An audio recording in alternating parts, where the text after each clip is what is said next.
Imagine drifting endlessly above the blue curve of Earth, where the horizon bends gently and the blackness of space stretches without end. At first, it seems like freedom. Astronauts describe the first moments of weightlessness as exhilarating, like diving into water but never hitting the bottom. You can float in any direction, flip upside down, glide through airlocks like a bird in slow motion. The novelty is intoxicating. It feels like the human body was suddenly liberated from the pull of the planet.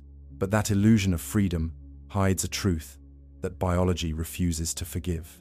The human body is a machine sculpted by 4 billion years of evolution under gravity, and when that pull is gone, the machine begins to falter. Muscles designed to push against the ground waste away in silence. Astronauts who stay in orbit for months return with legs that can barely hold them upright. The quadriceps, the calves, the supporting core muscles, all begin to shrink because they are no longer used. In a place where floating is effortless, the very tissues that gave our ancestors the power to walk, to run, to climb, to build civilizations begin to vanish. Bone, too, is a silent casualty. Without gravity pulling blood and weight downward, the skeleton is not stressed, and without stress, bones grow weaker. They leach calcium into the bloodstream and lose density. This is not a minor effect. Astronauts can lose as much as 1% of bone mass per month in orbit, a rate that would cripple someone on Earth within a few years. Fluid inside the body also refuses to behave normally. On Earth, blood and water pool toward the legs, balanced by the heart and vessels. In orbit, the balance is destroyed. Fluids drift upward, faces puff as if swollen, sinuses clog, eyes flatten from the pressure. Many astronauts return complaining of blurred vision that sometimes never fully recovers. The human brain floats in a bath of cerebrospinal fluid, and even this delicate cushion redistributes in microgravity, changing the way signals pass through nerves and vessels. We are creatures meant to stand under weight. Take that weight away, and every system strains to adapt. Yet the physical effects are only half the story. There is the psychology of floating forever. On Earth, even when we sit perfectly still, we feel the pressure of our body against a chair, the weight of our feet on the floor, the subtle reminder that we are grounded. In orbit, that anchor disappears. Sleep becomes a strange ritual, with astronauts strapping themselves into bags so they do not drift aimlessly. Dreams become more vivid, sometimes unsettling, because the mind craves the stability of a down direction. Over long months, the absence of gravity feeds anxiety, disorientation, even depression. The body floats, but the mind struggles to find its footing. For missions beyond low Earth orbit, where journeys last years instead of months, these problems grow into existential threats. A crew heading to Mars without gravity would arrive weakened, brittle, disoriented. Imagine stepping onto a world where every movement suddenly drags at you with 1/3 of Earth's pull, when your body has not stood under weight for hundreds of days. Some would collapse instantly, some might never recover. And for voyages even farther, across the span of decades to other stars, no body could endure without gravity. It becomes clear then that gravity is not a luxury. It is not optional. It is as essential as air or water. We can filter oxygen, recycle moisture, shield against radiation, but we cannot leave gravity behind without consequences. If we are to become a species that lives among the stars, we must carry with us the one invisible force that has shaped every cell, every joint, every thought. We must learn to create gravity where none exists. But how can we possibly simulate the pull of an entire planet? How can a spacecraft or a station reproduce what Earth has always provided? The answer lies not in magic, but in physics, in the deep insights that connect acceleration with gravity. And from there, the path leads to the most iconic visions of space exploration: spinning wheels, vast rotating stations, and vessels driven by relentless thrust. Yet before we explore how to build them, we must first understand the principle that makes it possible. The body is stubborn in its loyalty to gravity. Even when we think we are adapting to life adrift, the evidence of harm builds silently. Muscle fibers unravel, bones soften, fluids creep upward, vision clouds, and the brain loses its stable anchor. Doctors and engineers track every change, and the list of problems reads like a warning carved into the future of exploration. No one doubts anymore that gravity is a basic need, not a luxury. The question is, how much can be endured and for how long? In orbit today, astronauts use elastic bands, treadmills, and resistance machines to trick their bodies into thinking they are still underweight. The effort is admirable, and it helps, but it does not replace the constant downward pull we evolved under. Even the most disciplined exercise regimens fail to prevent losses. Bones continue to thin, muscles continue to weaken. Doctors measure calcium spilling into urine, a marker of the skeleton dissolving. On long voyages, the risks become severe. Kidney stones form. Fractures become more likely. The heart grows smaller because it no longer pumps against gravity. And when astronauts return, many faint on standing because their blood pressure cannot keep up. Psychology, too, carries hidden costs. Floating in silence may sound serene, but the mind craves weight and direction. Dreams grow strange, sometimes disturbing, as the brain struggles to process a world without up or down. Astronauts report a subtle but constant unease. Some describe moments of vertigo when they glance at a crewmate floating upside down, because in microgravity orientation has no meaning. A ceiling is the same as a floor. Over weeks and months, this constant disorientation gnaws at confidence. Add the isolation of space, the confinement, the absence of natural day and night cycles, and the strain becomes immense. If missions stretch to years, the psychological toll may rival the physical one. For Mars, this becomes critical. The journey alone lasts many months each way. Astronauts would arrive weak, brittle, and unsteady. Even on a world where gravity is only 1/3 of Earth's, the shock of re-entry into weight could topple them. Imagine stepping onto red soil after hundreds of days of drifting, bones fragile, muscles frail, eyes blurred. They would need months of rehabilitation before even attempting exploration. For worlds farther still, the outcome could be worse. Without gravity, a generation ship crossing the gulf between stars might arrive with passengers too damaged to rebuild civilization.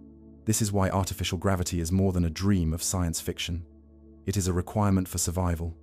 We can invent clever life support systems, recycle air, harvest solar power, shield against radiation, but unless we find a way to provide gravity, the body and mind will slowly unravel. To live beyond Earth is to take gravity with us, not as a burden, but as a companion. At this point, the question shifts. We accept that gravity is essential, but how can we make it? We cannot simply carry a planet with us. We must rely on the laws of physics, on principles discovered in the 20th century and tested every day. Albert Einstein's equivalence principle revealed a profound truth. Gravity and acceleration are indistinguishable. Stand inside a closed room and feel the floor press against your feet. You cannot tell whether you are on Earth or inside a rocket accelerating through space at 1 g. To your senses, the two are identical. This single insight opens the path to artificial gravity. If gravity is acceleration, then acceleration can become gravity. This truth is the doorway. It means that by creating the right kind of motion, we can reproduce the downward pull our bodies require. We can spin to create centrifugal force, or we can accelerate steadily to mimic Earth's constant tug. Both are demanding, but both are possible.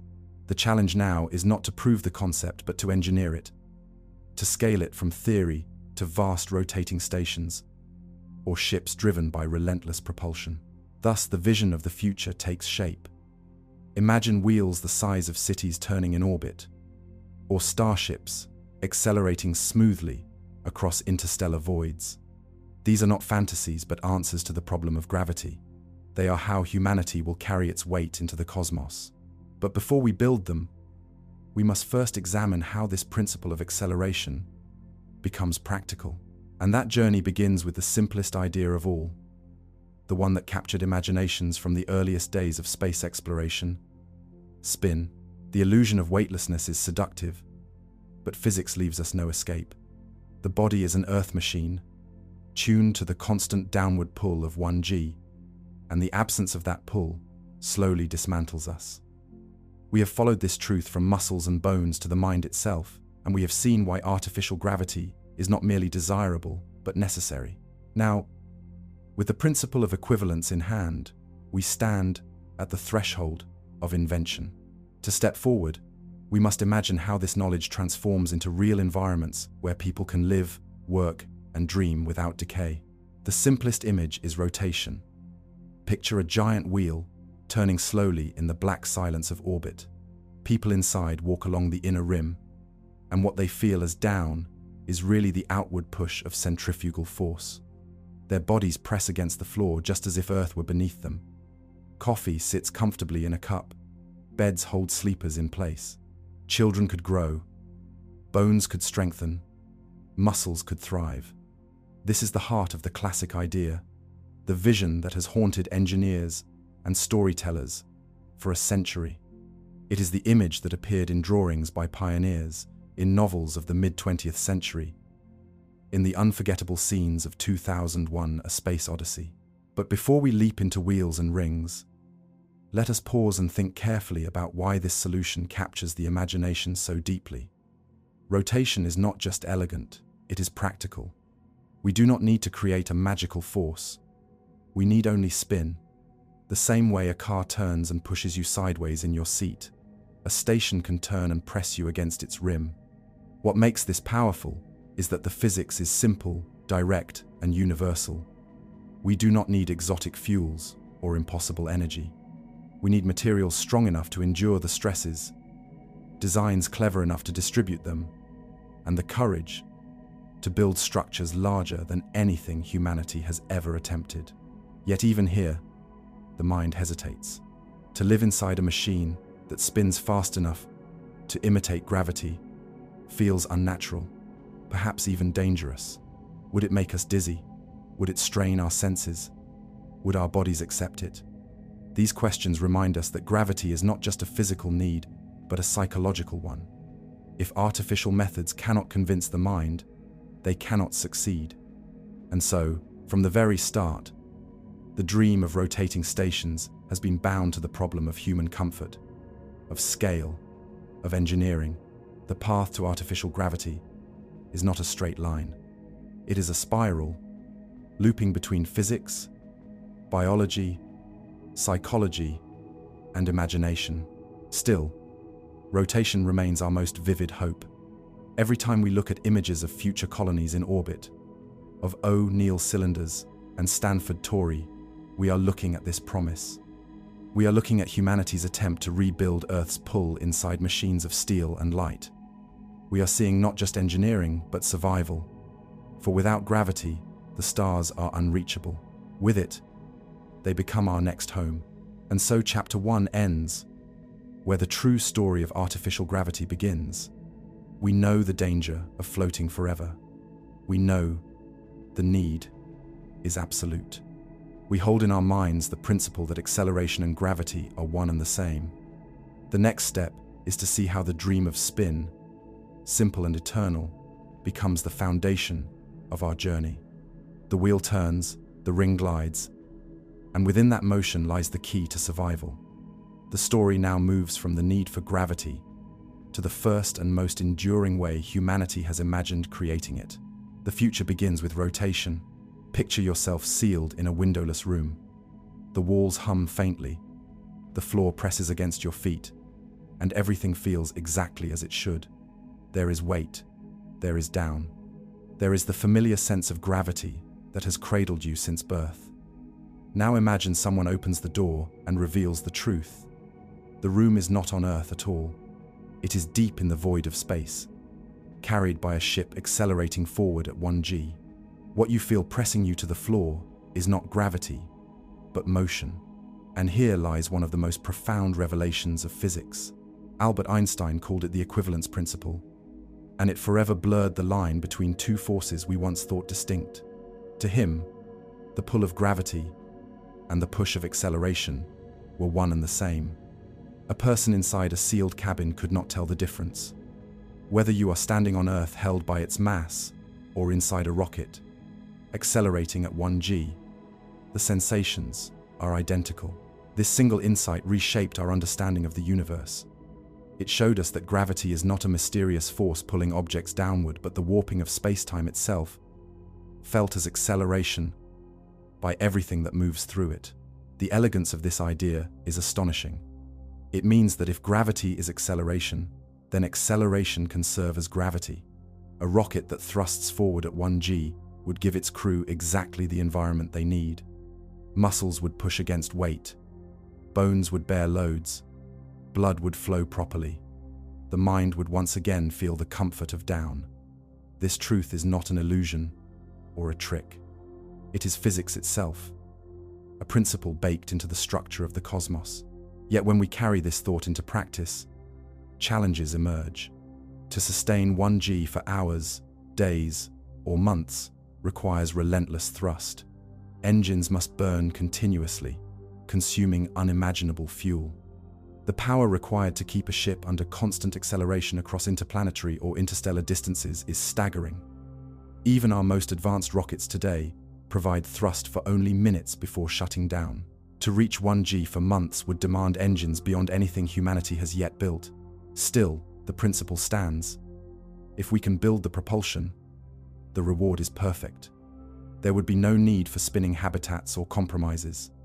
Life aboard such a ship would feel indistinguishable from life on Earth. Tables would hold objects. Liquids would rest in cups. People would walk and sleep and dream in normal rhythm. Artificial gravity by acceleration is not only possible, in theory, it is the cleanest, most direct answer to the problem. The only barrier is engineering. This is why Einstein's principle feels so cinematic, so visionary. It does not simply describe reality. It offers a path forward. It tells us that gravity is not chained to planets. It can be built, provided we harness the engines to sustain it. And even if such engines remain far in our future, the knowledge that acceleration is gravity fuels our imagination. It explains why spinning stations seem natural, why thrust-driven ships remain the ultimate dream. It ties the survival of humanity in space to the same laws that govern falling apples and orbiting planets. But while the vision of constant acceleration is dazzling, the simplest way to achieve artificial gravity does not require exotic propulsion. It requires only rotation. Engineers realized early that instead of pushing a ship forward, one could turn it sideways, spin it, and let the outward force mimic gravity. The mathematics are simple. The sensation is convincing. And so, from Einstein's insight, we step naturally into the wheel. The future of artificial gravity begins to take shape in the spinning station. The room without windows is the perfect stage for the thought experiment. Einstein imagined it not as a trick of philosophy, but as a direct experiment in perception.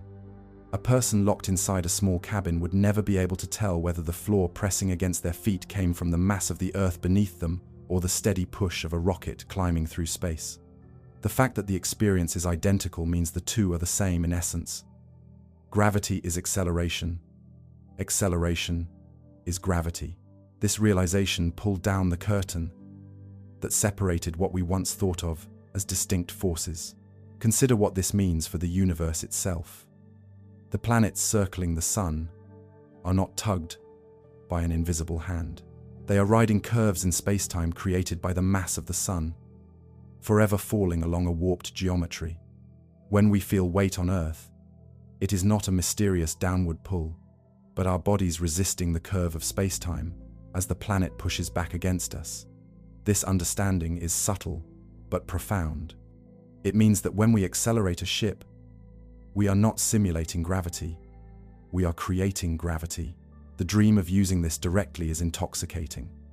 Imagine a vessel designed to accelerate steadily at 1g for half its voyage, flipping at midpoint, then decelerating at 1g until it arrives.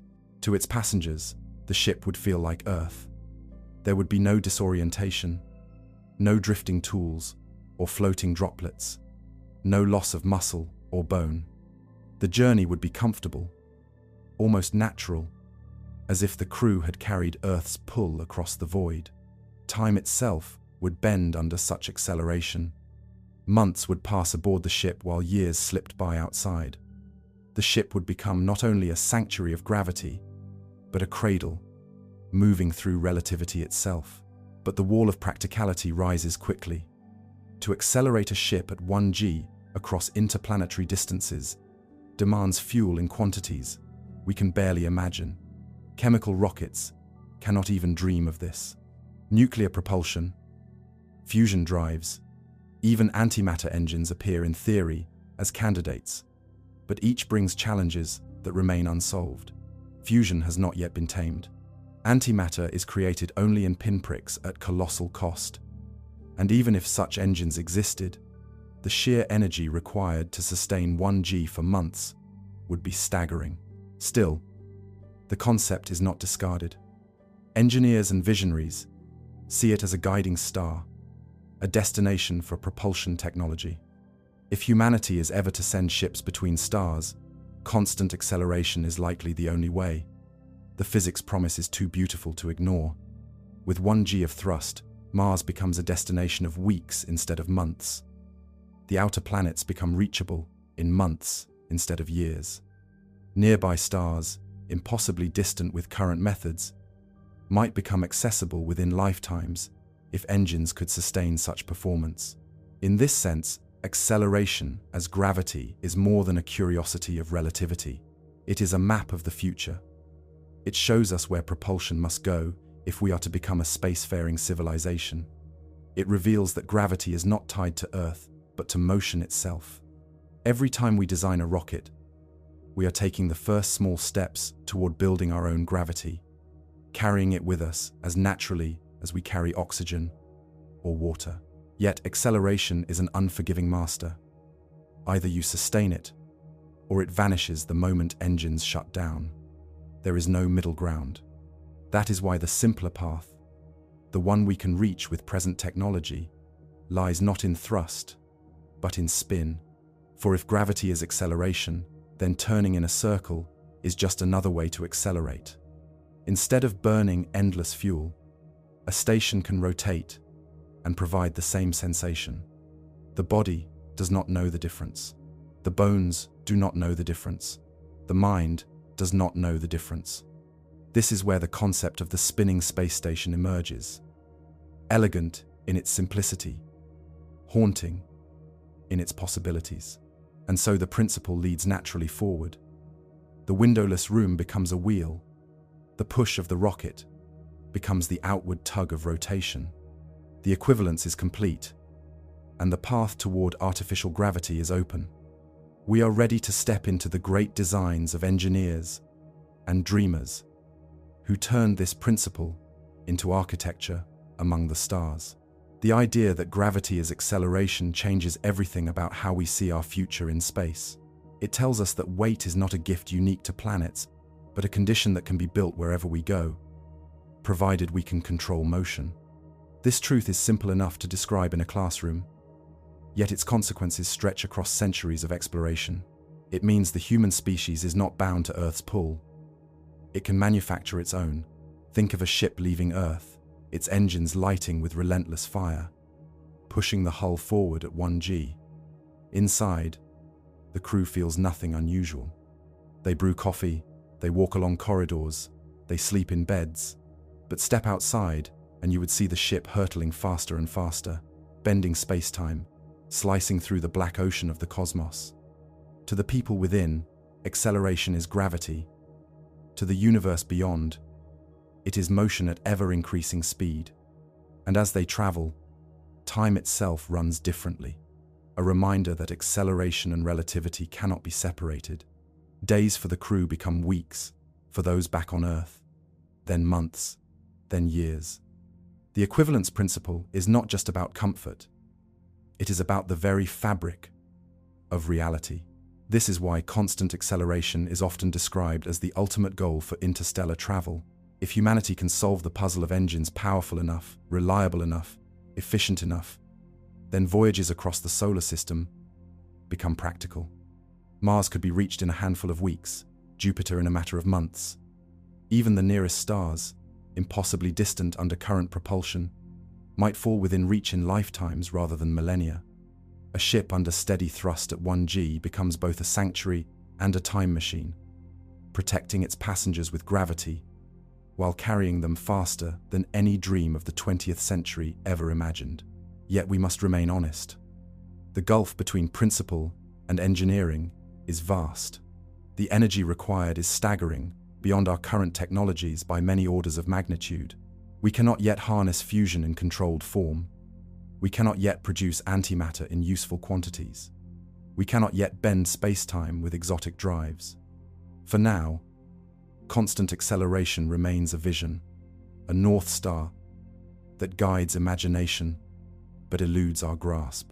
But that does not diminish the power of Einstein's insight. On the contrary, it sharpens our understanding of what is possible. We know that gravity is not limited to planets. We know it can be built with motion. And if relentless thrust is out of reach today, there is another path immediately available, one that uses the same principle, but in a simpler way. If gravity and acceleration are the same, then spinning in a circle is a kind of acceleration too. We feel it in a car turning sharply, in a ride at a carnival, in the swirl of a centrifuge. Our bodies lean outward, pressed against walls, convinced of a force pulling us down. That is not illusion. It is acceleration. And by Einstein's logic, it is gravity. This is why engineers from the earliest days of rocketry dreamed of wheels and rings in orbit. Instead of chasing the unreachable fantasy of endless thrust, they turned to the quiet certainty of spin.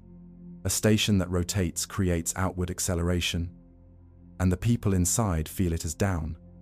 No fuel is required beyond the push that begins the rotation. The principle is eternal.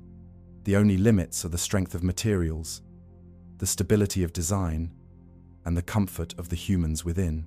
Thus, the story of artificial gravity flows naturally forward. From the revelation of the equivalence principle, from the windowless room where gravity and acceleration blur into one, we emerge with the simplest solution of all. We spin. We build wheels large enough to hold communities, rings vast enough to turn space into a new Earth. We learn to carve gravity out of motion, to anchor ourselves in the void, not with magic, but with physics. And so the principle leads us, step by step, into the dream of spinning space stations, the next chapter in humanity's attempt to carry gravity with us into the stars. The wheel turns slowly against the black canvas of space. At first glance, it looks like a dream from an old science fiction painting. A silver ring hanging above Earth, its spokes reaching inward, its rim glowing faintly with reflected sunlight. But inside this ring, people walk as if on Earth. Their feet press against the curved floor. Their bodies stand upright. Their coffee sits patiently in cups. What they feel as down is not gravity at all, but motion. The station spins, and that spin creates the pull their bodies crave.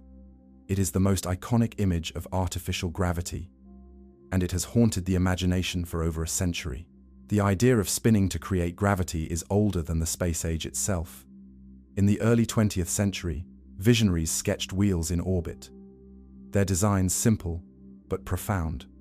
Rotate a ring, and the outward push presses everything toward the rim. For the people inside, that outward push is indistinguishable from gravity. The station becomes a world turned inside out, where the floor is the inner curve of a wheel and the sky is the empty hub above. The larger the wheel, the gentler the spin required. Build it large enough, and life inside feels natural, almost identical to Earth.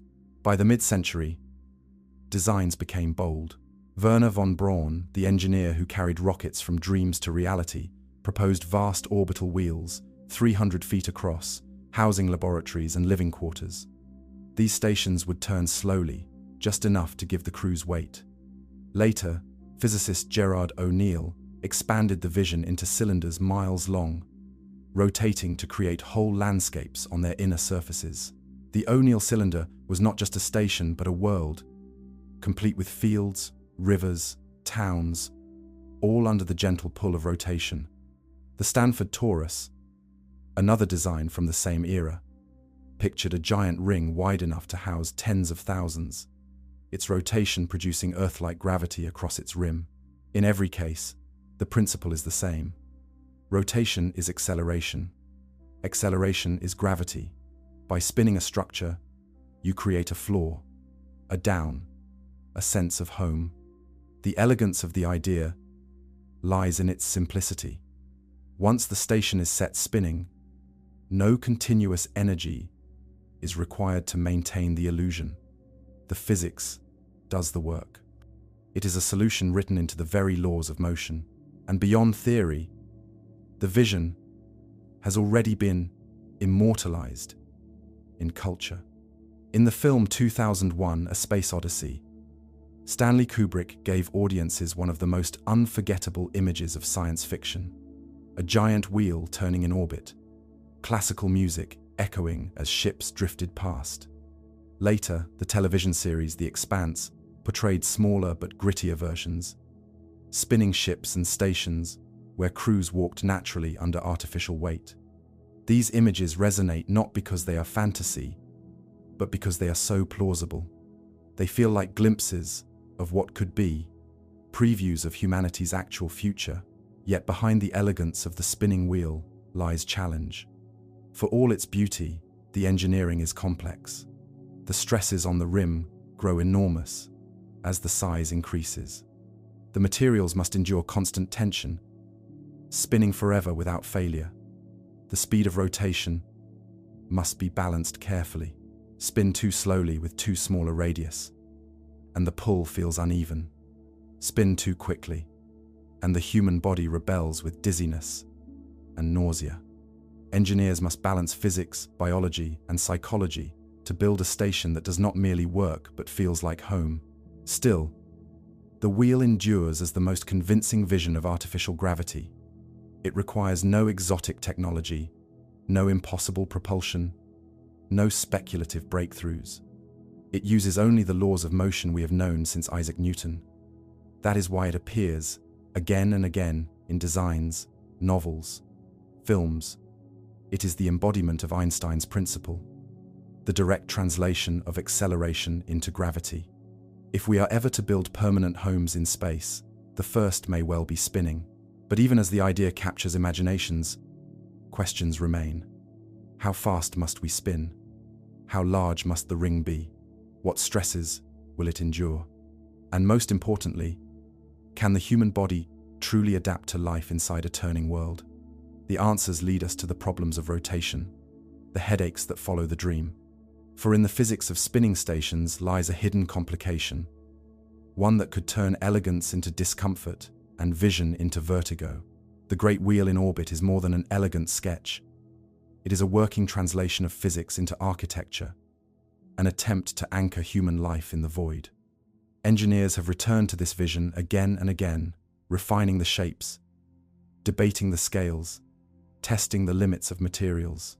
Some favor simple rings a few hundred meters across, practical habitats that could house small crews.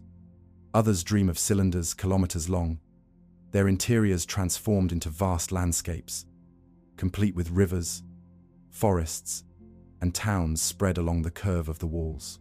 Whether humble or grand, all rely on the same simple law.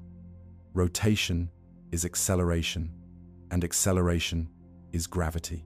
The O'Neill cylinder, perhaps the most ambitious of these designs, captures the imagination like few others. Picture a hollow tube 20 kilometers long, several kilometers across, slowly turning in space. Inside, its walls are the ground. Towns and fields curve upward on either side, vanishing into the distance until they meet overhead. The sky is not sky at all, but the far side of the cylinder. Mirrors direct sunlight into the interior, creating day and night cycles. Streams meander across the surface. Birds fly in arcs that bend with the curve of the world. To walk inside such a place would feel like stepping into a dream, a world turned inside out, engineered by physics and imagination. The Stanford Torus, proposed during the 1970s, offers another vision. Imagine a vast ring a mile wide, spinning once per minute. At its rim, thousands of people live and work under the gentle pull of artificial gravity. Windows and mirrors provide sunlight. Crops grow in long fields, and communities thrive within the curve. Unlike the O'Neill cylinder, which feels like a new world, the torus feels like a ship, a city carried by motion, its circular horizon wrapping around the residents in an endless loop. Both visions show that artificial gravity is not only possible but scalable, from outposts for a few to habitats for millions. In popular imagination, these stations have become symbols of the future. They appear in novels, films, and television series, not as fantasy, but as plausible extensions of what physics permits. The film 2001: A Space Odyssey cemented the image of the orbital wheel, its silent rotation set to classical music, a ballet of engineering and imagination.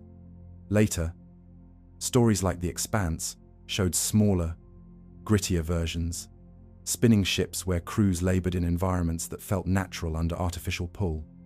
Each depiction reminds us that the concept is not speculation but inevitability. If we are to live beyond Earth, we will need such stations. And yet each design carries with it hidden complexity. Materials must withstand the tension of rotation without fatigue or failure. Energy must be managed carefully, not only to start the spin, but to maintain stability over decades. Most of all, the human body must accept the environment. A station that spins too quickly can produce strange sensations, dizziness, even nausea. The eyes see one thing, the inner ear feels another, and the brain struggles to reconcile the difference. A station that spins too slowly must be immense in scale, perhaps beyond the capacity of near-future construction. Balancing these constraints is a puzzle as daunting as any faced in the history of engineering. Still, the promise is irresistible. A spinning station offers a permanent home in orbit, a stepping stone from Earth to the planets beyond. It provides the weight our bodies require, the stability our minds crave, and the environment in which children could grow and generations could thrive. It is not just an answer to the problem of gravity. It is a declaration that humanity intends to build worlds of its own, but the dream is tempered by reality. To spin a station large enough for comfort, strong enough for safety, and stable enough for permanence demands more than imagination. It demands solutions to problems of scale, materials, and biology. These problems lie at the heart of the next chapter, where the elegance of rotation collides with the stubborn truths of engineering and the frailty of the human body. Inside the spinning station, life seems almost ordinary. People rise in the morning, they cook, they work, they walk in parks, laid out along the curved interior.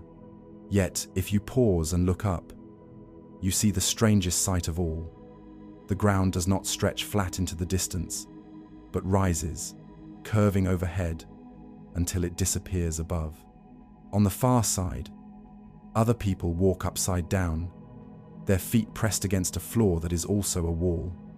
Their world as normal to them as yours is to you.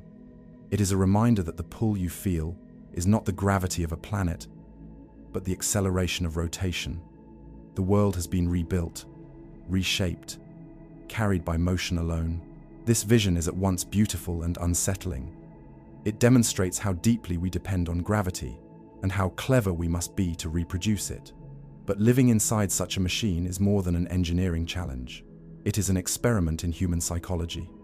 Can people truly adapt to a curved horizon, to neighbors walking upside down above them, to the subtle differences in balance and perception that come from living inside a turning world? Science fiction has often assumed the answer is yes. Films and novels show bustling cities inside rings and cylinders, generations thriving, as if nothing were strange. Yet no one knows for certain, because humanity has never lived inside such a place. We have imagined it, drawn it, filmed it, but never built it. The physics, however, remains reassuring. Centripetal force provides the downward pull, and as long as the radius and rotation are chosen carefully, the body cannot distinguish it from Earth's gravity. The muscles will strengthen, the bones will hold, the blood will flow downward, and the mind will once again feel the comfort of weight. Children could grow normally, elders could age with dignity, and daily life could unfold without the slow decay of microgravity. What once seemed like a dream begins to resemble necessity, and yet the dream contains shadows. To construct such stations demands immense resources. Entire industries in orbit would be required, mining asteroids for metals, refining materials in zero gravity, assembling structures larger than cities in the vacuum of space. The logistics are staggering. No single nation could achieve it alone. Humanity would have to work together, not merely as explorers, but as builders of worlds. The spinning station is not just a machine, it is a declaration that space will no longer be visited, but inhabited. This is why the idea has persisted across generations. It is practical, it is elegant, and it is rooted in the very physics that governs the universe. It has inspired engineers, authors, and filmmakers for nearly a century, and it will continue to inspire until the day the first true wheel turns above Earth.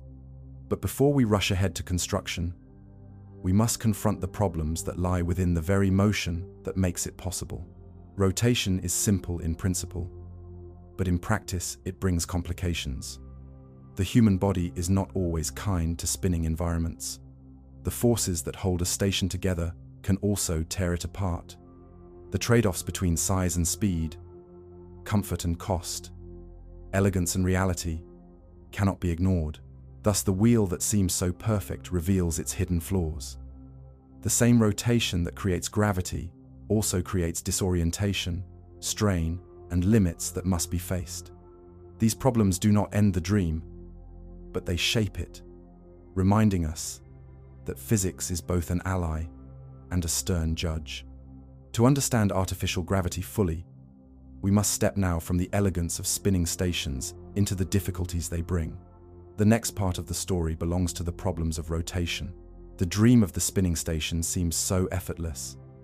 A wheel turns in the void, and gravity is reborn. Yet the deeper we look, the more complications emerge. Motion gives us the pull we need, but it also gives us sensations the body is not designed for. Inside a rotating world, physics plays tricks on balance, motion, and perception.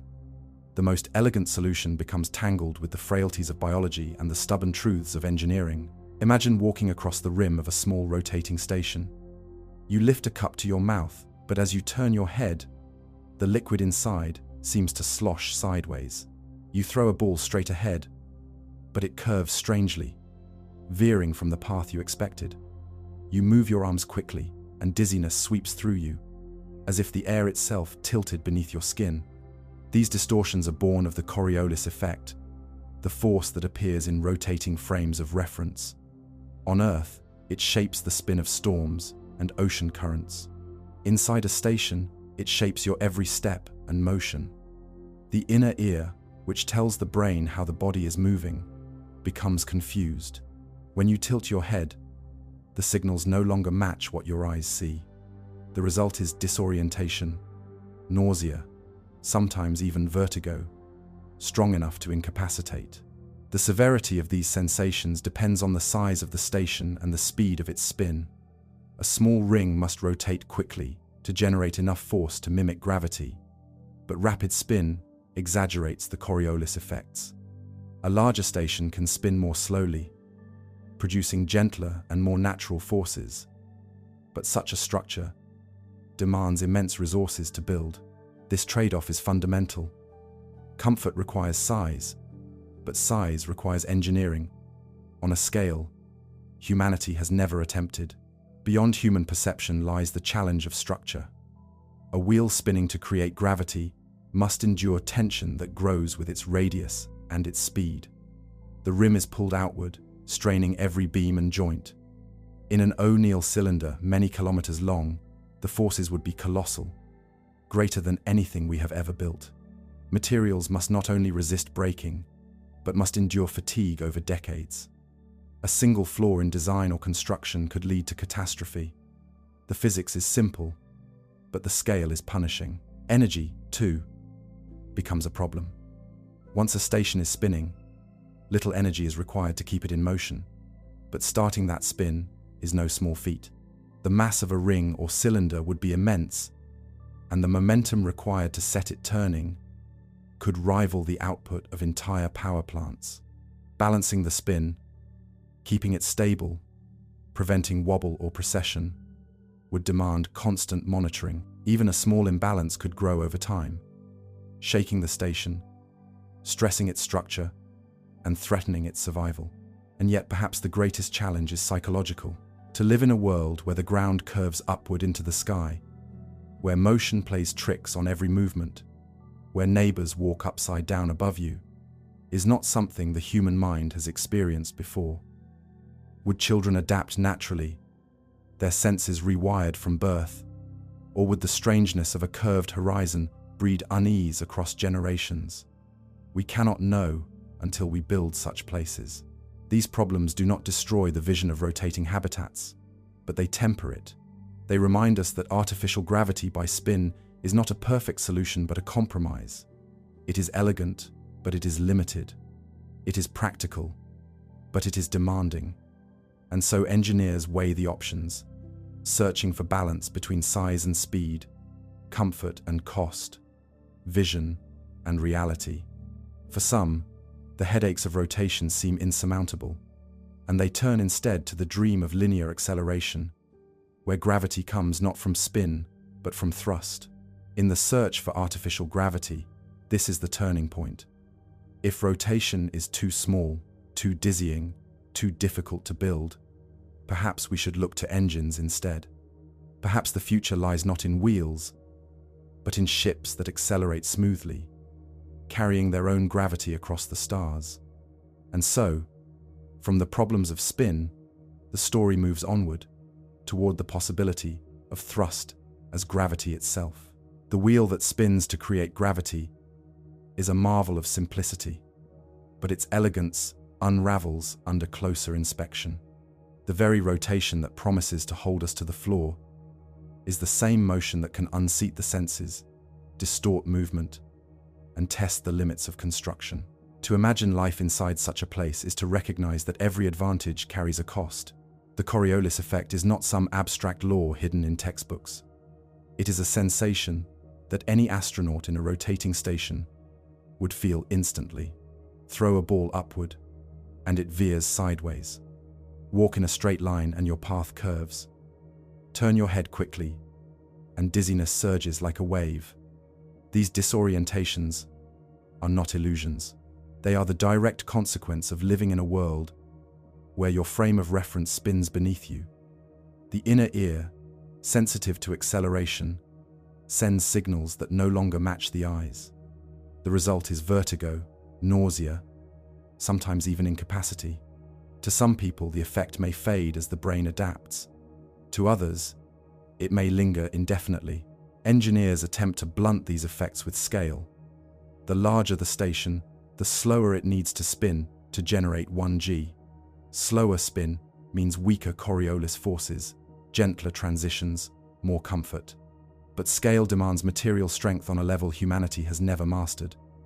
Imagine a ring, a kilometer across, its rim pulled outward, with forces that dwarf those in any terrestrial bridge or skyscraper. The materials must not only endure the static load, but resist fatigue for decades, perhaps centuries. Every bolt, every weld, every segment becomes part of a structure that carries constant tension, unrelenting, unforgiving. These demands bring us into the realm of materials science. What metals or composites could endure such stress? Steel and aluminum, common in today's spacecraft, may not be enough. Carbon fiber composites promise strength, but scaling them to megastructures introduces unknown risks. Future engineers may turn to graphene or other advanced materials, substances still experimental today, but offering strength many times greater than steel. Even then, construction in orbit would be an epic challenge. Entire factories may need to rise in space, supplied by asteroid mines or lunar quarries, to build structures vast enough and strong enough to turn comfortably without collapse. Energy complicates the problem further. To set a massive wheel spinning requires colossal momentum. Rockets or thrusters must push steadily, bringing the structure to its desired speed. Once spinning, it will hold momentum almost indefinitely, but any imbalance, say, a shifting mass, a docking ship, or a meteor strike, could wobble the station. Engineers would need precise systems to stabilize the spin, to dampen vibrations, to prevent precession that might shake the structure apart. The dance of stability would be as constant as the rotation itself. And beyond engineering lies the question of humanity. Would people thrive in such places, or merely survive? On Earth, children learn balance under gravity. In a rotating station, their first steps would be accompanied by forces their brains may interpret differently. Will they adapt naturally, growing immune to Coriolis distortions? Or will dizziness and disorientation mark entire generations? We cannot know until such habitats are built and lived in. The psychology of curved horizons and upside-down neighbors may prove as significant a challenge as the strength of materials. Even with all these problems, the wheel remains alluring. It is achievable with known physics. It does not require exotic drives or manipulation of space-time. It is a solution rooted in motion itself. But as we pull the vision apart, the problems multiply. The dream remains, but the price grows heavier. For some, this suggests looking beyond spin. Perhaps thrust, not rotation, will provide the more natural solution. If acceleration itself is gravity, then maybe the answer is not to turn in circles, but to move forward forever. The next step in our journey is to examine this possibility. Can linear acceleration, steady and unbroken, provide a cleaner, more comfortable path to artificial gravity? And if so, what engines could ever make it possible? From the headaches of rotation, the story now turns to thrust as gravity's twin. The promise of rotation rests on a balance that is harder to achieve than the clean sketches suggest. Spin too slowly, and the pull is too weak to sustain muscles and bones. Spin too quickly, and the human body rebels. This trade-off, size against speed, sits at the heart of every design.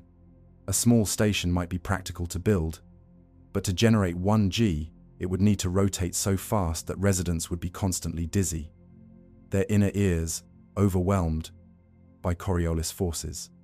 A vast station could spin slowly enough to feel natural, but its size would demand resources and construction techniques far beyond what we possess. Between these extremes lies a narrow window where physics and biology align, but reaching it may take centuries of progress. Some engineers imagine compromise. Perhaps stations do not need to provide a full Earth gravity. Mars offers only 1/3 of Earth's pull, yet people may adapt to it. The Moon offers only 1/6, and while long-term health under such gravity is uncertain, it may prove sufficient for shorter stays. A rotating habitat that generates only partial gravity could be much smaller and easier to build. People might spend part of their time in such environments, giving their bodies enough stimulation to hold muscle and bone, while accepting some of the lingering costs of lower gravity. This hybrid approach may be the first step, a bridge between the dream of full-scale stations and the reality of limited resources. Another compromise lies in short-radius centrifuges. Instead of spinning entire stations, smaller rotating modules could be built inside spacecraft. A crew might spend part of each day in a chamber that spins just enough to press their bodies against the floor. Though the Coriolis effects would be strong, short daily sessions might be tolerable, especially if the goal is simply to prevent bone loss and muscle wasting. These solutions are imperfect, but they acknowledge the central truth. Gravity in space is too valuable to ignore, even if we must endure discomfort or accept less than perfection to achieve it. Structural challenges push compromise as well. The larger the station, the more daunting the materials problem becomes. We may need to mine asteroids for metals, construct components in orbit, and assemble them with robotic systems before humans can even step inside. Until that industrial base exists, the dream of city-sized wheels remains distant. What we may see first are modest stations, experimental rings built for research. each testing the limits of scale, stability, and human tolerance. In these early habitats, we will learn whether dizziness fades, whether children grow normally, whether curved horizons can truly become home. Every solution, every compromise, circles back to the same principle. Rotation gives us gravity, but never without cost. It is the most direct path we can take with current physics.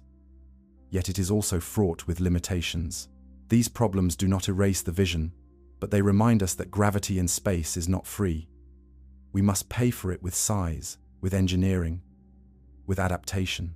This brings us to the natural question: if rotation is so demanding, could there be another way? Einstein's equivalence principle whispers that gravity and acceleration are the same.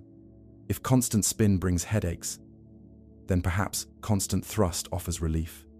A ship accelerating smoothly at 1g would give its crew perfect Earth gravity, without dizziness, without curved horizons, without compromise. The price is energy, colossal and relentless. Yet if humanity ever masters engines powerful enough, linear acceleration could become the most natural solution of all. And so the path bends once more. From the dream of the wheel to the headaches of rotation, we now turn toward propulsion, toward the idea that the engines of a ship may themselves become the source of gravity. The story of artificial weight moves from spin to thrust, from rotation to motion in a straight line, as we explore the possibility of linear acceleration gravity. Picture a ship not turning in circles but driving forward endlessly, its engines glowing with steady fire. Inside, the crew feels a floor beneath their feet, a weight pressing them down, a familiar sense of up and down. They are not spinning, they are not circling, they are accelerating. And in that acceleration, they find gravity reborn. This is the purest expression of Einstein's equivalence principle. Gravity and acceleration are the same, indistinguishable to those who feel them. A rocket pushing forward at 1g gives its passengers exactly the environment their bodies require. They walk as if on Earth. They sit comfortably at tables, sleep on mattresses that cradle their weight, pour water into glasses that behave normally. No dizziness from rotation, no curved horizons, no strange Coriolis forces. Just gravity, simple and familiar, carried with them into the void. The beauty of this solution is undeniable. Unlike spinning stations, which must be vast and carefully balanced, linear acceleration works at any scale. A small ship with powerful enough engines can provide gravity as effectively as a megastructure. There is no need for cities in orbit or wheels the size of mountains. The ship itself becomes Earth-like simply by maintaining thrust. For long voyages, this would transform the experience from disorienting survival into natural life. Crew members would arrive at Mars strong, bones intact, muscles ready, minds untroubled by endless drifting. Yet as clean as the idea is in principle, the demands are staggering in practice. To accelerate a ship at 1g for weeks or months requires energy beyond anything humanity has ever produced in space. Chemical rockets, the engines that carried us to orbit and to the moon, can burn for only minutes before exhausting their fuel. Their energy density is far too low to sustain constant acceleration. Even nuclear propulsion, a step more powerful, falls short of the scale required. To keep a ship thrusting at 1g for interplanetary distances would demand propulsion technologies still in the realm of theory. Fusion is one candidate. Its promise of near-limitless energy contained in light atomic nuclei, waiting to be harnessed. A fusion drive could, in theory, sustain thrust for months, feeding on deuterium harvested from oceans or even from the icy moons of the outer planets. But fusion remains untamed on Earth, let alone in the confines of a spacecraft. Another candidate is antimatter, the perfect fuel, annihilating with matter to release energy in pure form. A gram of antimatter could unleash the energy of nuclear bombs, enough to drive a ship across the solar system. But antimatter is scarce, costly to produce, and impossible to store in useful amounts with today's technology. Some visions push further still, into propulsion concepts that border on the speculative, beamed power, where enormous arrays of lasers or microwaves push a ship across space without it carrying its own fuel. Or warp drives, theoretical engines that bend space-time itself, sliding ships forward without acceleration at all. These remain distant, fragile in theory, and far from engineering. But they show how far we must reach if constant acceleration is to become reality. The dream of a ship thrusting steadily at 1G is not only about comfort, it is about speed. With such propulsion, Mars could be reached in weeks instead of months. The outer planets could be reached in months instead of years. And nearby stars, impossibly distant today, might be touched within human lifetimes. Constant acceleration solves two problems at once. It provides gravity for health, and it shortens journeys for survival. It is no wonder that in both science and fiction, the image of such a ship has become the ultimate dream. But dreams must face cost. The fuel demands are immense, the engineering obstacles are severe, and until humanity masters energies far beyond our current grasp, the vision of linear acceleration remains out of reach. Still, it stands as the cleanest, most natural solution to the problem of gravity. It offers the perfect environment, the perfect comfort, the perfect continuity of life beyond Earth. And because of that perfection, it continues to guide imagination, shaping how we think of future voyages to the stars. From here, the story moves toward compromise. If rotation has its problems and constant acceleration has its impossibilities, perhaps the answer lies in partial solutions. Hybrid approaches, partial gravity, or short radius centrifuges may bridge the gap between what is ideal and what is possible. To survive the near future of exploration, we may need to accept gravity that is less than perfect, but more than nothing at all. The ship under steady acceleration is a theater of paradox. Inside, life feels calm and ordinary. Gravity is everywhere, not imposed by spinning walls or awkward compromises, but simply present, the way it has always been. Outside, however, the ship is engaged in a titanic act, devouring energy to keep pressing forward, bending space-time with its growing momentum. For the crew, every day feels familiar. For the universe, every second is extraordinary. The physics is simple to state, but brutal to achieve. To accelerate at 1G means increasing speed by nearly 35 kilometers per second every hour. After a single day of continuous thrust, the ship is traveling more than 800 kilometers per second, faster than it began. After a week, its velocity reaches nearly 6,000 kilometers per second. This is a fraction of the speed of light, yet already far beyond the reach of any propulsion system we possess. The fuel cost grows with every hour, every day, as the ship pushes against the limits of relativity itself. Chemical rockets cannot come close. Even the mighty Saturn V that lifted humans to the moon provided thrust for only minutes before its tanks were empty. Nuclear thermal rockets, proposed as a more efficient step, extend the burn time, but still fall far short of what is needed. Ion engines, already tested on probes, can run for months, but their thrust is so low that they provide no meaningful gravity. To sustain 1G, the engine must be both powerful and enduring, a combination that exists only in dreams. Fusion remains the beacon on the horizon.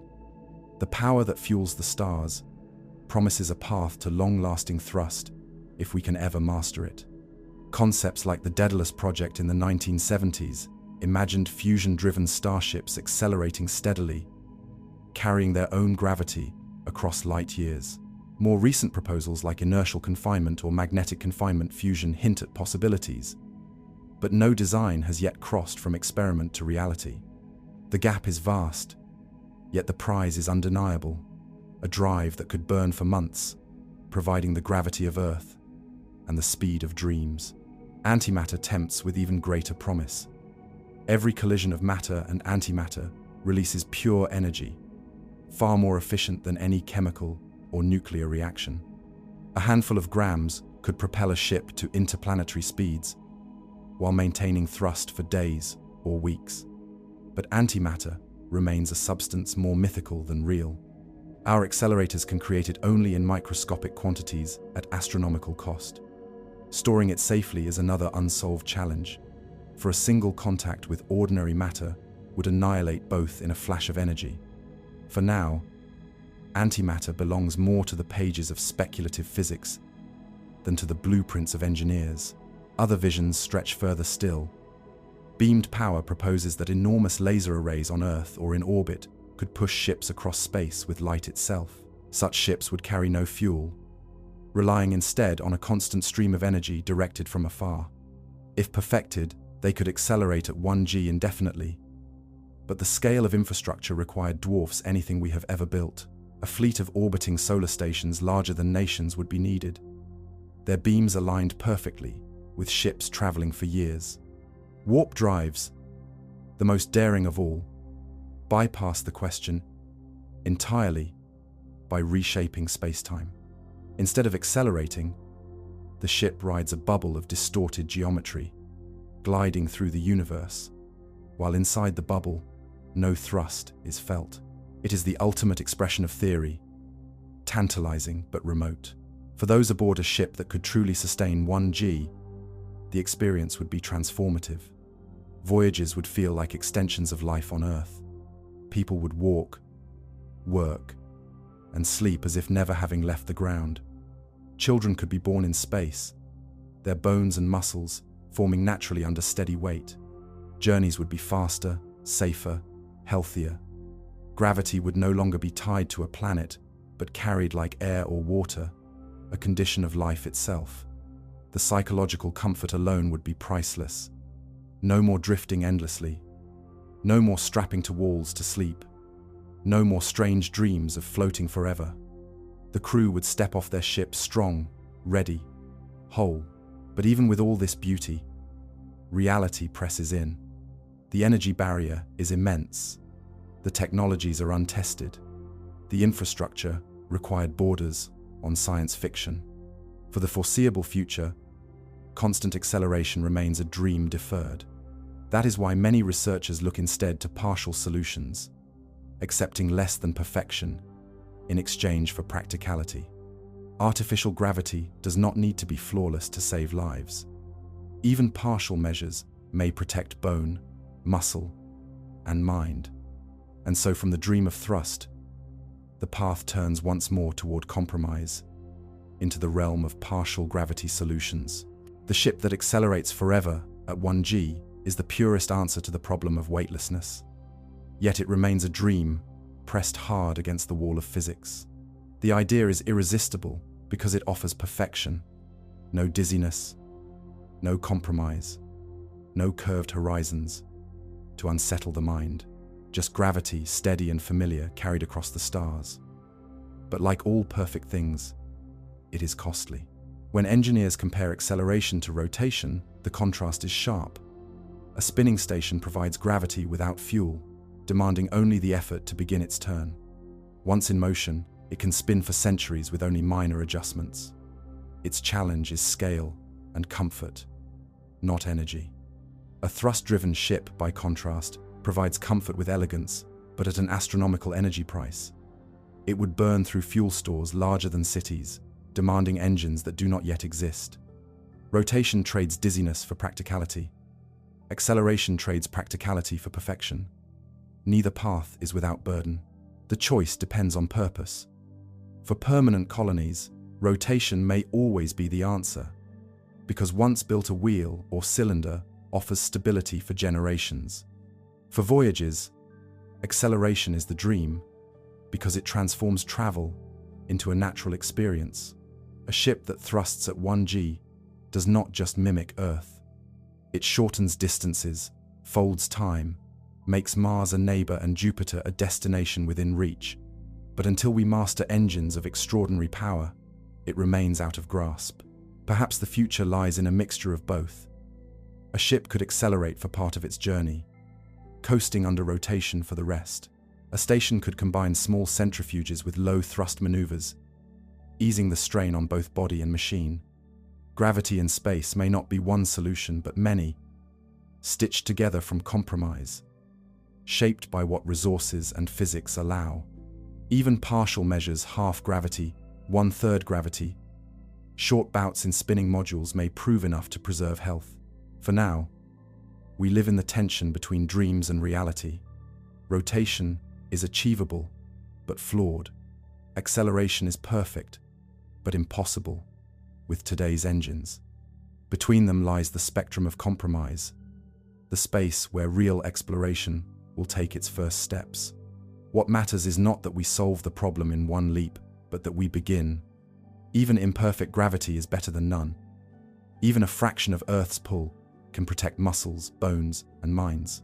Thus the path of artificial gravity bends once more, away from perfection and into pragmatism. If full gravity by acceleration remains beyond our reach, and spinning megastructures remain too vast to build, then the immediate future belongs to smaller, partial solutions. It is here, in centrifuges, in reduced gravity habitats, in compromises between comfort and possibility, that we will prepare ourselves for the long journeys ahead. The story of artificial gravity now turns toward these experiments in compromise, into the domain of partial gravity solutions. The pursuit of gravity in space has always swung between two extremes. On one side, the vast wheel or cylinder, spinning forever above the Earth, majestic, but daunting to build. On the other, the sleek starship under constant thrust, elegant, but demanding engines far beyond our grasp. Between these extremes lies a quieter path, one more modest, one more reachable in the near future. This is the path of partial gravity solutions. They do not offer perfection, but they may offer enough to keep the body strong and the mind steady during long voyages. Imagine a spacecraft equipped not with a city-sized wheel, but with a small centrifuge, a chamber where astronauts spend part of their day strapped into a rotating bed. The room turns quickly, creating a force that pushes their bodies outward. For an hour or two each day, their bones and muscles feel weight again. The effect may not be identical to Earth's gravity, but it is enough to slow the loss of bone density, enough to remind the cardiovascular system how to push blood against a downward pull. The rest of the ship may remain weightless, but this chamber becomes a gymnasium of survival, a place where biology is reminded of its ancient companion. Such concepts have already been tested in theory. Short radius centrifuges have been designed to spin astronauts in arcs only a few meters wide, providing partial gravity in controlled bursts. The experience is strange, the Coriolis forces more noticeable, the dizziness more acute. Yet for short sessions, the discomfort may be tolerable. Experiments on Earth using rotating beds suggest that even brief exposure to such forces can slow the rate of bone loss and muscle weakening. It is not a solution for comfort. It is a solution for survival. Another approach is to ask whether full Earth gravity is even necessary. Mars has only 1/3 of Earth's pull, and the Moon only 1/6. If future settlers can adapt to these levels, then perhaps spacecraft need not provide full gravity either. A rotating module or station that produces 1/3 or 1/2 G may be enough to maintain health while being far easier to construct. A smaller ring, spinning faster, could achieve this partial gravity without growing to impossible scales. For long-term missions, this compromise could save lives without demanding megastructures or impossible engines. Experiments aboard the International Space Station are beginning to explore this frontier. Small rotating habitats for rodents have shown how animals respond to partial gravity. The results are encouraging, though incomplete. Mice exposed to simulated Mars gravity retain more bone mass and muscle than those left in microgravity. Their bodies recognize even a fraction of weight as better than none at all.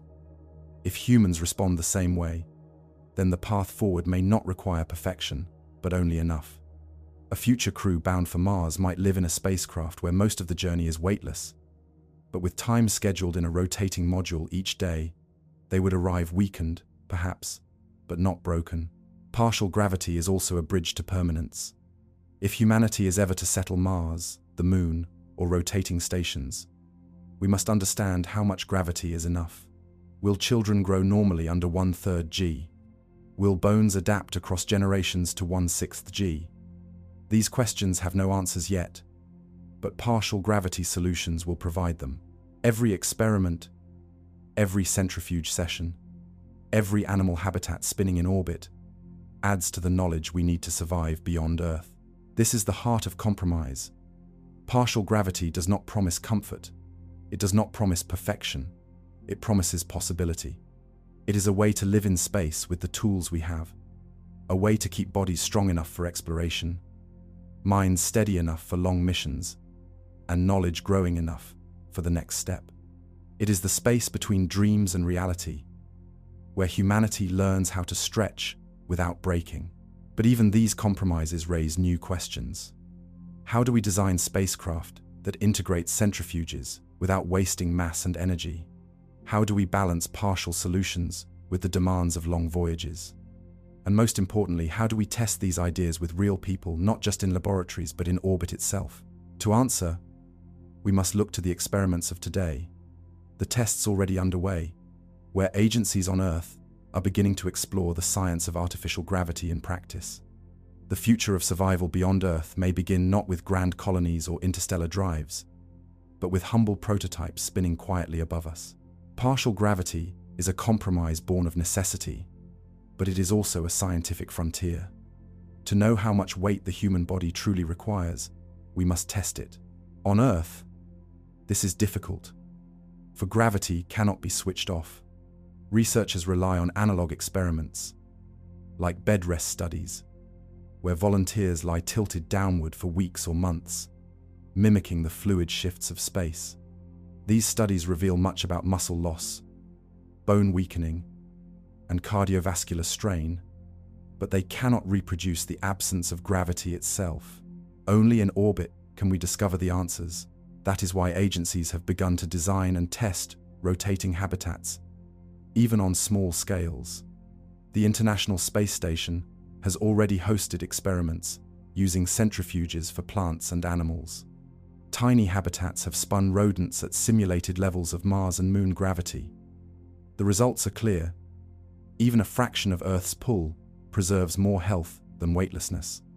Bones hold their density longer, muscles weaken more slowly, and the animals adapt better than those left in microgravity. These findings are a beacon. They suggest that humans may not need the full 1G of Earth, only enough to keep biology aligned with its ancient rhythms. NASA and the European Space Agency have explored designs for human-rated centrifuges, chambers where astronauts could exercise while spinning to create gravity. Some envision bicycle-like machines mounted inside rotating rings, where exercise is combined with artificial weight. A person pedaling in such a machine would feel pressure against their legs and spine, training the body to resist load. The dizziness would be present, the Coriolis distortions unavoidable, but the benefits may outweigh the discomfort. For missions lasting months or years, this could mean the difference between arriving weak and fragile, or arriving strong enough to stand on alien soil. The lessons of partial gravity extend beyond spacecraft into future settlements. If Mars is to be colonized, we must know whether 1/3 G is enough for children to grow normally. Will their bones form with proper strength, their hearts develop with normal resilience, their senses adapt without confusion? On the Moon, with only 1/6 G, the question is even sharper. Partial gravity solutions aboard spacecraft are the first step toward answering these planetary riddles. They provide the controlled environments where we can measure, adapt, and prepare. Some scientists propose a ladder of testing. Begin with small centrifuges in orbit, short sessions of partial gravity for astronauts. Advance to rotating modules that provide continuous fractions of G for weeks or months. Then extend to full-scale habitats, where people live entirely in simulated Mars or Moon gravity. Each rung of the ladder builds knowledge, narrowing uncertainty, and teaching us how to design for health and survival. Partial gravity is not a stopgap. It is an experimental pathway, a methodical climb towards certainty. The psychological dimension is just as vital. In microgravity, astronauts often report strange dreams, feelings of disorientation, and difficulties sleeping. Partial gravity, even if imperfect, may restore some of the mental anchors we take for granted on Earth. The simple sensation of lying down with weight pressing against you, of walking with feet striking a surface, may provide profound comfort on long voyages. The mind is as hungry for gravity as the muscles and bones. If partial measures can feed that hunger, they may prevent despair as much as disease. Still, partial solutions raise their own questions. How much exposure is enough? An hour a day? Several? Continuous partial gravity? Or intermittent bursts? Each answer will be shaped by experiments yet to come. The balance will be delicate, weighing engineering cost against biological need, comfort against survival. Yet every test brings us closer. Every spinning chamber, every rotating bed, every rodent in a centrifuge is a step toward clarity. From these modest beginnings, we glimpse the bridge between what we dream and what we can do. Partial gravity is not the grandeur of an O'Neill cylinder or the perfection of constant thrust. It is the practical frontier where science meets survival. And as these experiments continue, they prepare us for something greater, the real testing of artificial gravity, not just in laboratories or small chambers, but in habitats designed for humans, spinning in orbit above us. The future of artificial gravity may not begin with sweeping megastructures or starships under constant thrust. It may begin with prototypes, small and humble, yet powerful in their purpose. Picture a module attached to a spacecraft, no larger than a room, spinning gently to create a fraction of Earth's pull. Inside, astronauts strap themselves into beds or exercise machines, their bodies pressed outward as the chamber turns. The sensation is strange, the dizziness real, but the effect on bones and muscles is measurable. Even an imperfect floor beneath the feet is better than none at all. These prototypes are within reach of current technology. A spinning tether system, for example, could link two modules with a long cable, the pair rotating around a common center of mass. The outward pull would press astronauts against the walls, creating a form of gravity without requiring massive stations. Such systems have been proposed for decades, and though none have yet been flown, their simplicity makes them attractive candidates for future missions. Even a short demonstration would provide invaluable data on how humans respond to living inside a rotating frame for weeks or months. On a larger scale, orbital habitats dedicated to partial gravity research could serve as testbeds for settlement. Instead of permanent colonies, they would be laboratories, spinning at various rates to simulate Mars, Moon, or other gravity levels. Scientists could measure long-term adaptation, monitor children if families are ever included, and map the thresholds of health. These habitats would not solve the problem of gravity outright, but they would answer the questions that must be resolved before colonization becomes real. Every step toward partial gravity is also a rehearsal for construction. The techniques used to build centrifuges, rotating modules, or tethered habitats are the same techniques required for larger stations. Robotic assembly, modular design, balancing spin, damping vibrations, all are skills humanity must master before it can build the great wheels and cylinders of imagination. Thus, prototypes do more than test biology. They train civilization in the art of constructing worlds. For the astronauts who live in these early habitats, the experience will be strange, perhaps uncomfortable, but invaluable. They will be pioneers not only of exploration, but of physiology, living inside machines designed to trick their bodies into remembering weight. Their reports will tell us whether dizziness fades, whether dreams become calmer, whether sleep is deeper under even partial pull. Their bones and muscles will reveal whether 1/3 G is enough, or 1/2, or whether only full Earth gravity can truly sustain life. From this knowledge, the future will be built. If partial solutions prove effective, they will shape the design of Mars ships, lunar bases, and orbital stations. If they prove insufficient, then the pressure to master full gravity solutions through larger wheels or continuous acceleration will grow. Either way, partial gravity is the testing ground, the crucible in which humanity learns the limits of its biology and the reach of its engineering. So the story bends again, from compromise to experimentation, from ideas on paper to machines in orbit. Artificial gravity is no longer just a concept. It is becoming a subject of trials, of data, of lived experience. To understand how it works, we must look not only to theories and designs, but to the experiments happening today, where astronauts and scientists are already exploring how to bring gravity with them into space. The next step of the journey is not distant futures, but the present. It is the testing of artificial gravity today. The dream of building gravity in space has always seemed distant, something for future generations. Yet the testing has already begun. Before vast stations or starships can be built, before colonies on Mars or the Moon can be sustained, humanity must answer the most basic questions. How much gravity is truly enough? How long must the body be exposed to it each day? Can partial solutions prevent the slow decay that microgravity brings? These questions are not abstract. They are the foundation of survival beyond Earth. And to answer them, researchers have turned both to orbit and to Earth-bound laboratories, where experiments simulate the strangeness of weightlessness. One of the most surprising frontiers in this effort is not in orbit but on the ground. In facilities across the world, volunteers lie tilted at 6 degrees head down for weeks, even months, in what are called bed rest studies. This simple posture pushes fluids upward toward the head, mimicking the shifts astronauts experience in microgravity.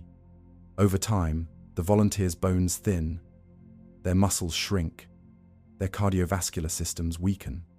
The results are astonishingly similar to what is observed on the International Space Station.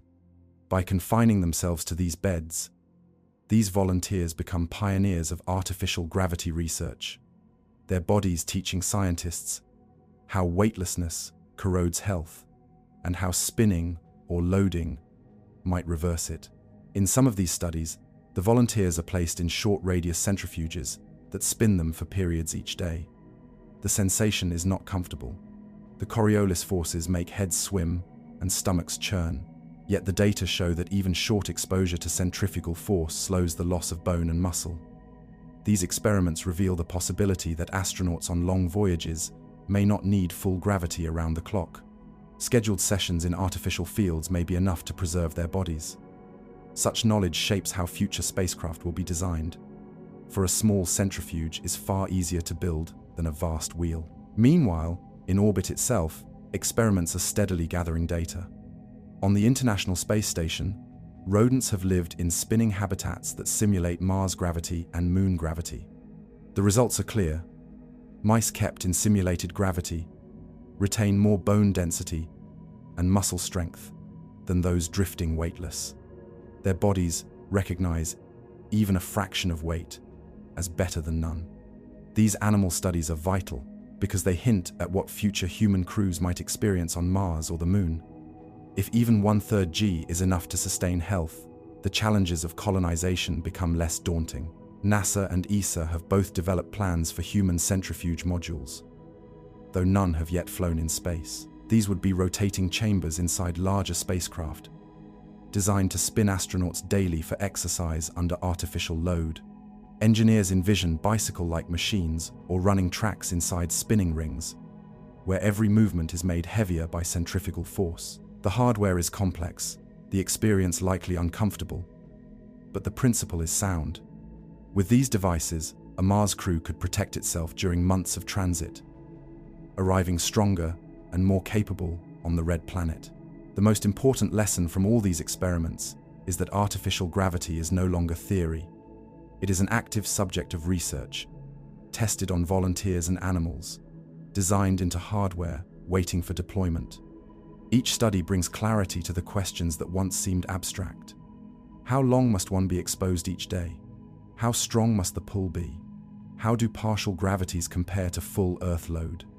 The answers are not complete, but they are accumulating piece by piece, year by year. Even psychology is being studied. In bed rest experiments, volunteers report changes in mood, strange dreams, and feelings of disorientation. When they are spun in centrifuges, many describe relief, as if their bodies instinctively welcome the sensation of weight. This suggests that artificial gravity may protect not only the skeleton and muscles, but the mind as well. In the isolation of space, where anxiety and depression already lurk, this mental anchor could be as vital as any physical benefit. These experiments mark the first steps of a new kind of science.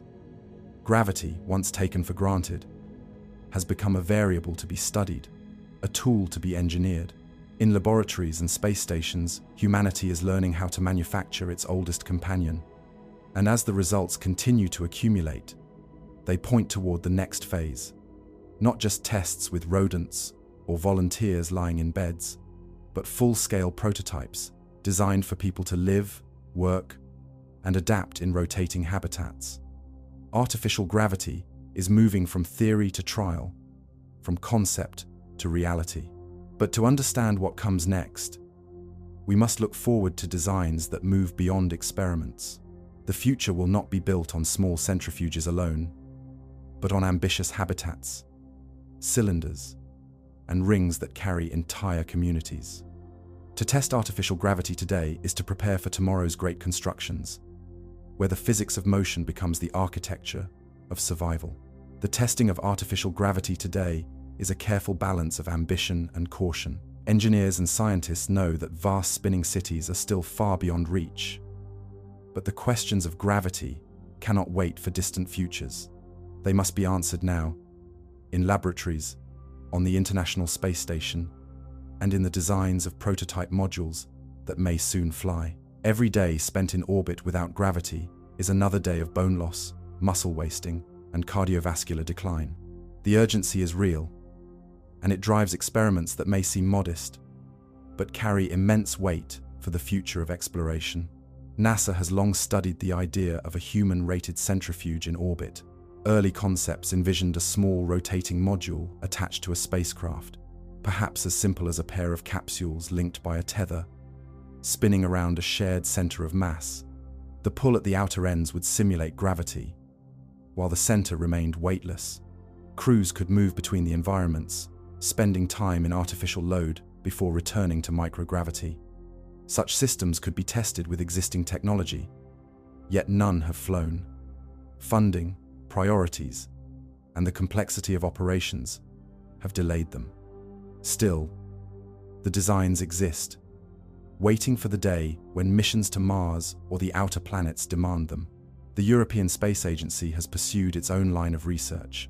The European Space Research and Technology Centre hosts a short-arm human centrifuge where volunteers are spun for hours while exercising.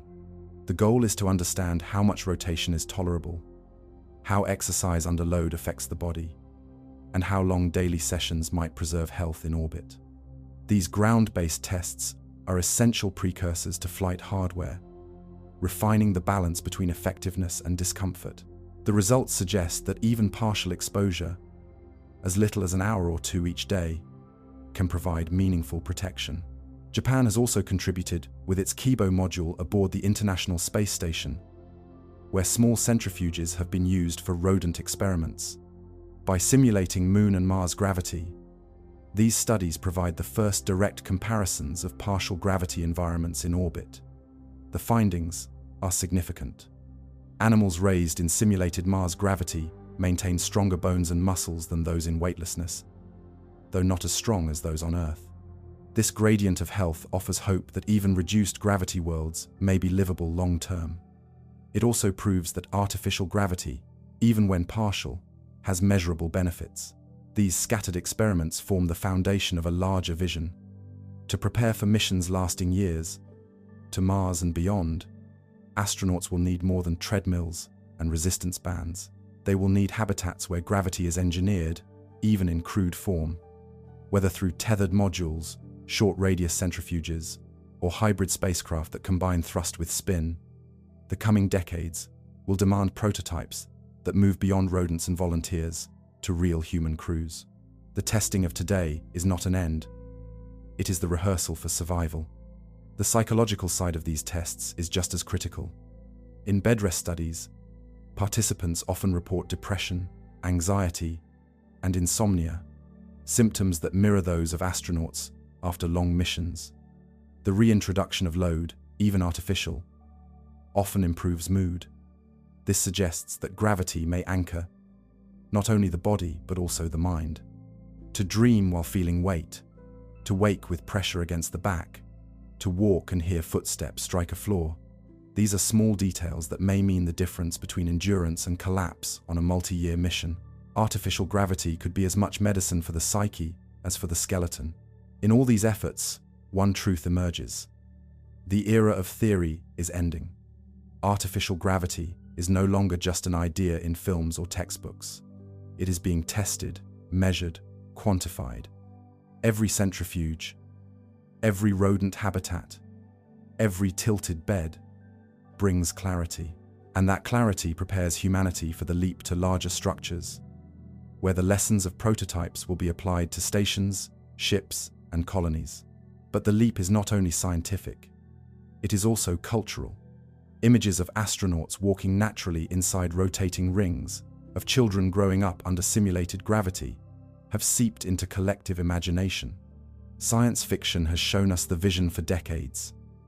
Now science is taking the first steps toward making it real. Testing artificial gravity today is the bridge between dream and reality, between the sketches of visionaries and the blueprints of engineers. The next phase will demand more ambition. To move from experiments to construction, we must begin to design habitats where artificial gravity is not a temporary experiment, but a permanent condition. That step leads us beyond laboratories and prototypes into the bold architectures of the future: vast O'Neill cylinders, Stanford Torrey, and orbital colonies where gravity is not simulated for hours but lived for generations. The tests of artificial gravity today may seem small compared to the visions of vast stations or mighty starships, but their importance cannot be overstated. They are the first steps in a path that stretches centuries into the future. Bed rest studies with volunteers, centrifuge experiments with animals, short radius, human trials. All of these are like the early gliders, before powered flight, crude but essential, teaching us the rules of a new domain. They show us what works, what fails, and what compromises must be made before the larger leaps can be taken. The lesson is that gravity is not binary. It is not only present or absent, it exists in degrees, and the body responds to those degrees in measurable ways. Partial gravity slows the wasting of muscle. Intermittent gravity improves circulation. Even short exposures each day may be enough to preserve mental balance. These findings transform the problem from an all-or-nothing dilemma into a spectrum of solutions. A spacecraft may not need to generate 1G every moment. It may need only to provide targeted doses, applied with care, designed around the rhythms of the body. That knowledge changes everything about how we design the ships and stations of tomorrow. It also changes how we imagine colonization. For decades, visions of Mars and lunar settlements have been shadowed by the fear that reduced gravity might make long-term life impossible. But experiments with rodents on the International Space Station suggest that even Mars-level gravity is far better than weightlessness. If this holds true for humans, then settlers may be able to thrive on worlds that offer only fractions of Earth's pull. Artificial gravity will still be needed for voyages, but the planets themselves may not be as hostile as once feared. Each test, each dataset, adds a brushstroke to this picture of possibility. And so testing artificial gravity is not merely about protecting astronauts on missions. It is about building confidence in the future. When agencies and private companies debate whether to attempt Mars flights, whether to establish lunar bases, whether to invest in orbital habitats, they rely on the results of these experiments. Every centrifuge that spins, every animal that grows under partial load, every volunteer who endures weeks of bed rest, adds weight to the argument that humanity can live beyond Earth. The science does not just guide engineering, it guides ambition itself. The final truth of these tests is that they are only the beginning. To know for certain how humans will adapt, we must move beyond simulations and partial exposures. We must build habitats where crews live under artificial gravity for months or years, not as experiments, but as daily life. Only then will we know whether children can be born healthy in such places, whether generations can adapt to curved horizons and spinning skies. These are questions that cannot be answered on Earth. They must be answered in space, inside real machines built for survival. Testing artificial gravity today is a rehearsal. It is the careful preparation before the grand performance of building worlds. It is the gathering of data, the refinement of techniques, the shaping of human knowledge for a challenge that will define the next century. The small centrifuges and bed rest studies are not the end. They are the beginning of a journey that leads to O'Neill cylinders, Stanford Tory, and colonies that carry their own weight forever. And so the path continues. From the problems of weightlessness to the dreams of spinning stations and accelerating ships, through the compromises of partial gravity and the experiments of today, we are led naturally into the next stage. If we are to survive among the stars, we must move from tests to construction, from prototypes to permanence. The future of gravity in space will be written not in laboratories, but in the turning of great machines, in the building of habitats where gravity is not borrowed, but built. That future begins in the vision of building gravity for the stars. The experiments of today are like whispers of a greater future. A mouse running in a centrifuge, a volunteer lying in a tilted bed, an astronaut pedaling against resistance bands. All of these hint at answers, but they are only fragments. If humanity is to live beyond Earth, temporary measures will not be enough.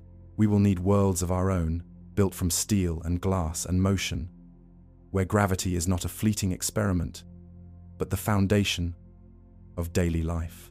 This is where the dream of megastructures begins. The O'Neill cylinder, the Stanford torus, the Great Spinning Wheel. These are not just images from the imagination of visionaries, they are blueprints for survival. Each one is an attempt to carve gravity into the void, to anchor life in a place where no planet offers its pull. To build such structures would be to create worlds from scratch, complete with landscapes, weather, and sky. They are not mere machines, they are homes. Consider the O'Neill cylinder. Two enormous tubes, each 20 kilometers long and several kilometers wide, rotate in opposite directions to cancel wobble. Inside, the ground curves upward until it meets itself, forming a horizon that bends into the sky. Mirrors reflect sunlight into the habitat, producing days and nights, seasons and rhythms. On the walls, towns and forests stretch for kilometers. Streams wander across farmland. People walk as though on Earth, their bodies fooled by the steady rotation. It is a vision of gravity engineered not for a few, but for millions. The Stanford torus takes a different shape. A ring 1 mile in diameter spins once per minute, its rim holding the living spaces. Windows line the inner curve, mirrors angled to capture sunlight and spread it across the surface.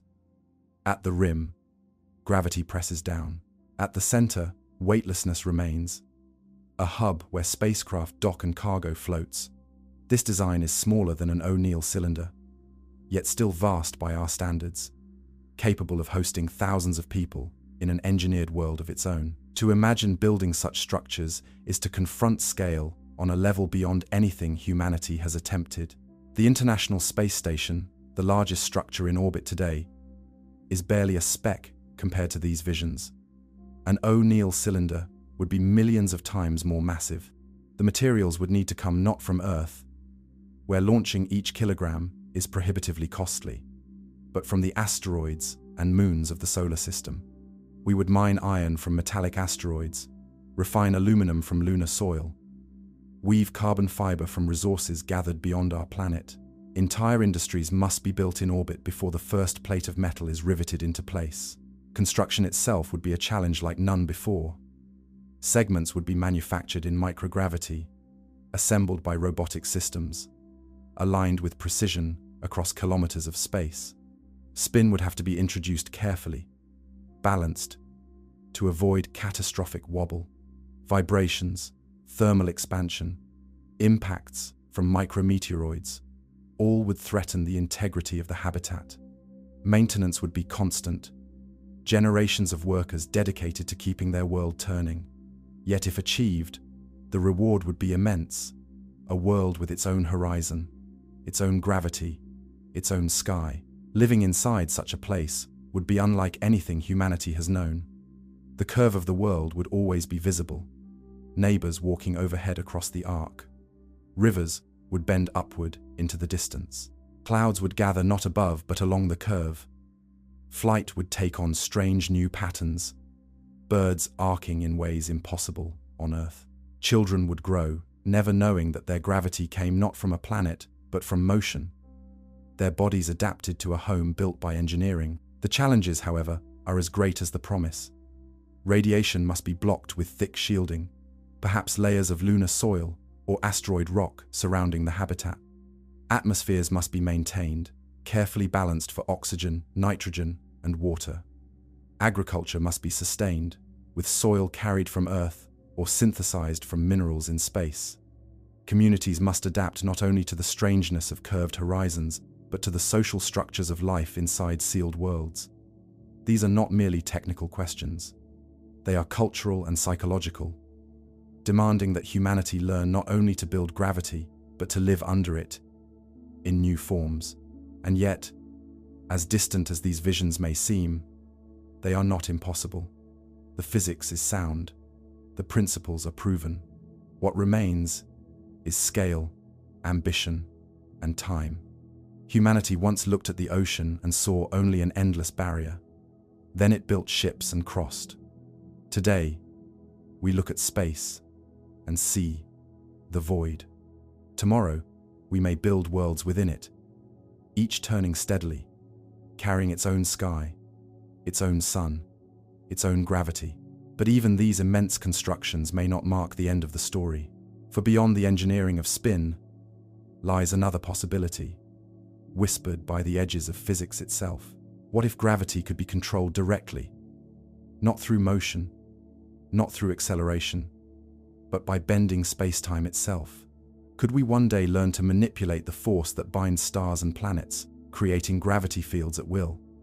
It is speculative, theoretical, perhaps even fantastical, but it is a question we must ask. For if rotation builds the first homes among the stars, then exotic physics may one day build the last. To build gravity for the stars is to imagine a project that dwarfs every monument, every city, every nation in history. An O'Neill cylinder or a Stanford torus is not a spacecraft. It is a world. Its scale stretches beyond comprehension, and yet it rests on principles no different from those that turn a child's toy or a carnival ride. The physics is simple. The execution is titanic. The first question is always material. Earth cannot bear the cost of lifting enough steel, aluminum, and composites into orbit to build such structures.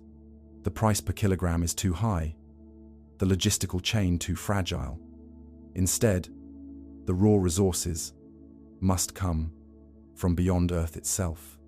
The asteroid belt alone holds enough iron, nickel, and other metals to build trillions of such habitats. Even small near-Earth asteroids contain more usable material than humanity has mined in its entire history. With robotic miners and automated refineries, metals could be harvested, processed in orbit, and shaped into the beams and plates needed for construction.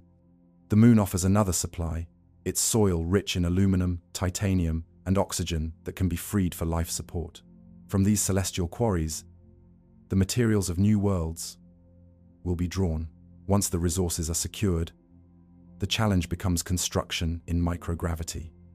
On Earth, structures rest on foundations, anchored by gravity. In space, every beam must be joined with precision, every module aligned by machine guidance, every rotation carefully introduced. Robotic arms, autonomous drones, and swarms of construction bots will become the builders of these megastructures, their movements choreographed like the parts of a symphony. Human workers may oversee, but the scale demands automation. Each cylinder, each torus, will grow plate by plate, a slow birth of a world from vacuum. Spin introduces another problem. A structure kilometers across must rotate with perfect balance. Any slight unevenness, any shift in mass, could cause wobble, leading to catastrophic stress. To counter this, designs often include pairs of cylinders rotating in opposite directions, cancelling each other's angular momentum. Stability systems would be essential, with constant monitoring to dampen vibrations, correct imbalances, and ensure that the artificial horizon remains steady beneath the feet of its residents. The physics permits it, but the engineering is relentless. Radiation shielding is no less critical. On Earth, the atmosphere and magnetic field protect us from cosmic rays and solar storms. In space, nothing stands between a human body and the stream of high-energy particles that can damage DNA and trigger cancer. The solution is mass. Thick walls, meters of rock or water, must surround the habitat, absorbing radiation. Some designs propose covering the cylinder with layers of lunar regolith, others with the slag left over from asteroid mining. This shielding adds enormous weight, but it is unavoidable. A world cannot be safe without it. Life inside such a structure would also demand balance. Air must be maintained in proper ratios, oxygen replenished by plants and algae, carbon dioxide scrubbed by machines. Water must cycle endlessly, purified and reused, its molecules turning from breath to condensation, to drink, to sweat, and back again. Food must be grown in fields that curve upward into the sky, lit by mirrors that direct sunlight, or by artificial lamps tuned to mimic the rhythms of Earth. Agriculture, on this scale, is not merely farming, it is the engine of survival, sustaining communities that cannot afford failure. Social life, too, would change. To live in a world where the horizon curves, where neighbors walk overhead, where the sun is a mirror and the sky is a wall, would reshape culture. Festivals might take place in the center of the cylinder, where weightlessness still reigns. Sports may emerge that rely on the strange physics of rotation. Art and architecture would bend with the curve, adapting to a geometry that no city on Earth has ever known. Each habitat would not just be a machine, but a civilization, carrying its own traditions, its own identity, its own gravity. The timeline for such achievements stretches centuries. The industrial base required, the technology of asteroid mining, the mastery of orbital construction all lie ahead of us, waiting for the slow accumulation of progress. Yet the path is visible. The International Space Station, the mining robots tested on asteroids, the solar panels unfurling in orbit, the experiments with artificial gravity, all are the first steps of a journey toward worlds built by hand. And when the first of these megastructures turns in the darkness, when sunlight pours into its mirrors and rivers curve against its walls, it will mark a turning point in history. No longer visitors or explorers, humanity will become a species that builds planets of its own. Gravity will no longer be tied to celestial bodies. It will be manufactured, engineered, designed, and with that, the stars themselves will open, not as unreachable points of light, but as destinations where new worlds wait to be spun into being. Yet even these mighty constructions may not mark the end of the journey. For beyond steel, beyond mirrors, beyond rotation, lies another possibility, hinted at by the equations of physics themselves. Perhaps gravity need not always be built with motion and mass. Perhaps it can be controlled, shaped, even created directly by bending space-time. That question lies at the frontier of theory, where imagination meets the unknown, and where the future of gravity might be transformed once more. The vision of building gravity for the stars is as much about culture as it is about engineering. When we imagine O'Neill cylinders or Stanford Torrey, we often see only the machinery, the beams of steel, the mirrors directing light. the plates riveted together in the vacuum. But the true challenge is not merely construction, it is habitation. What does it mean for human beings to live inside worlds that are spun into existence, where the pull beneath your feet is not natural, but manufactured? Inside these habitats, the familiar is transformed. The horizon is no longer flat but curved, a reminder at every step that the ground is not held by mass, but by motion. Overhead, not sky, but farmland, towns, and rivers stretch upward until they disappear from view. Neighbors walk upside down across the arc, their world as normal to them as yours is to you. Festivals may be held at the cylinder's hub, where weightlessness lingers, allowing children to leap and fly.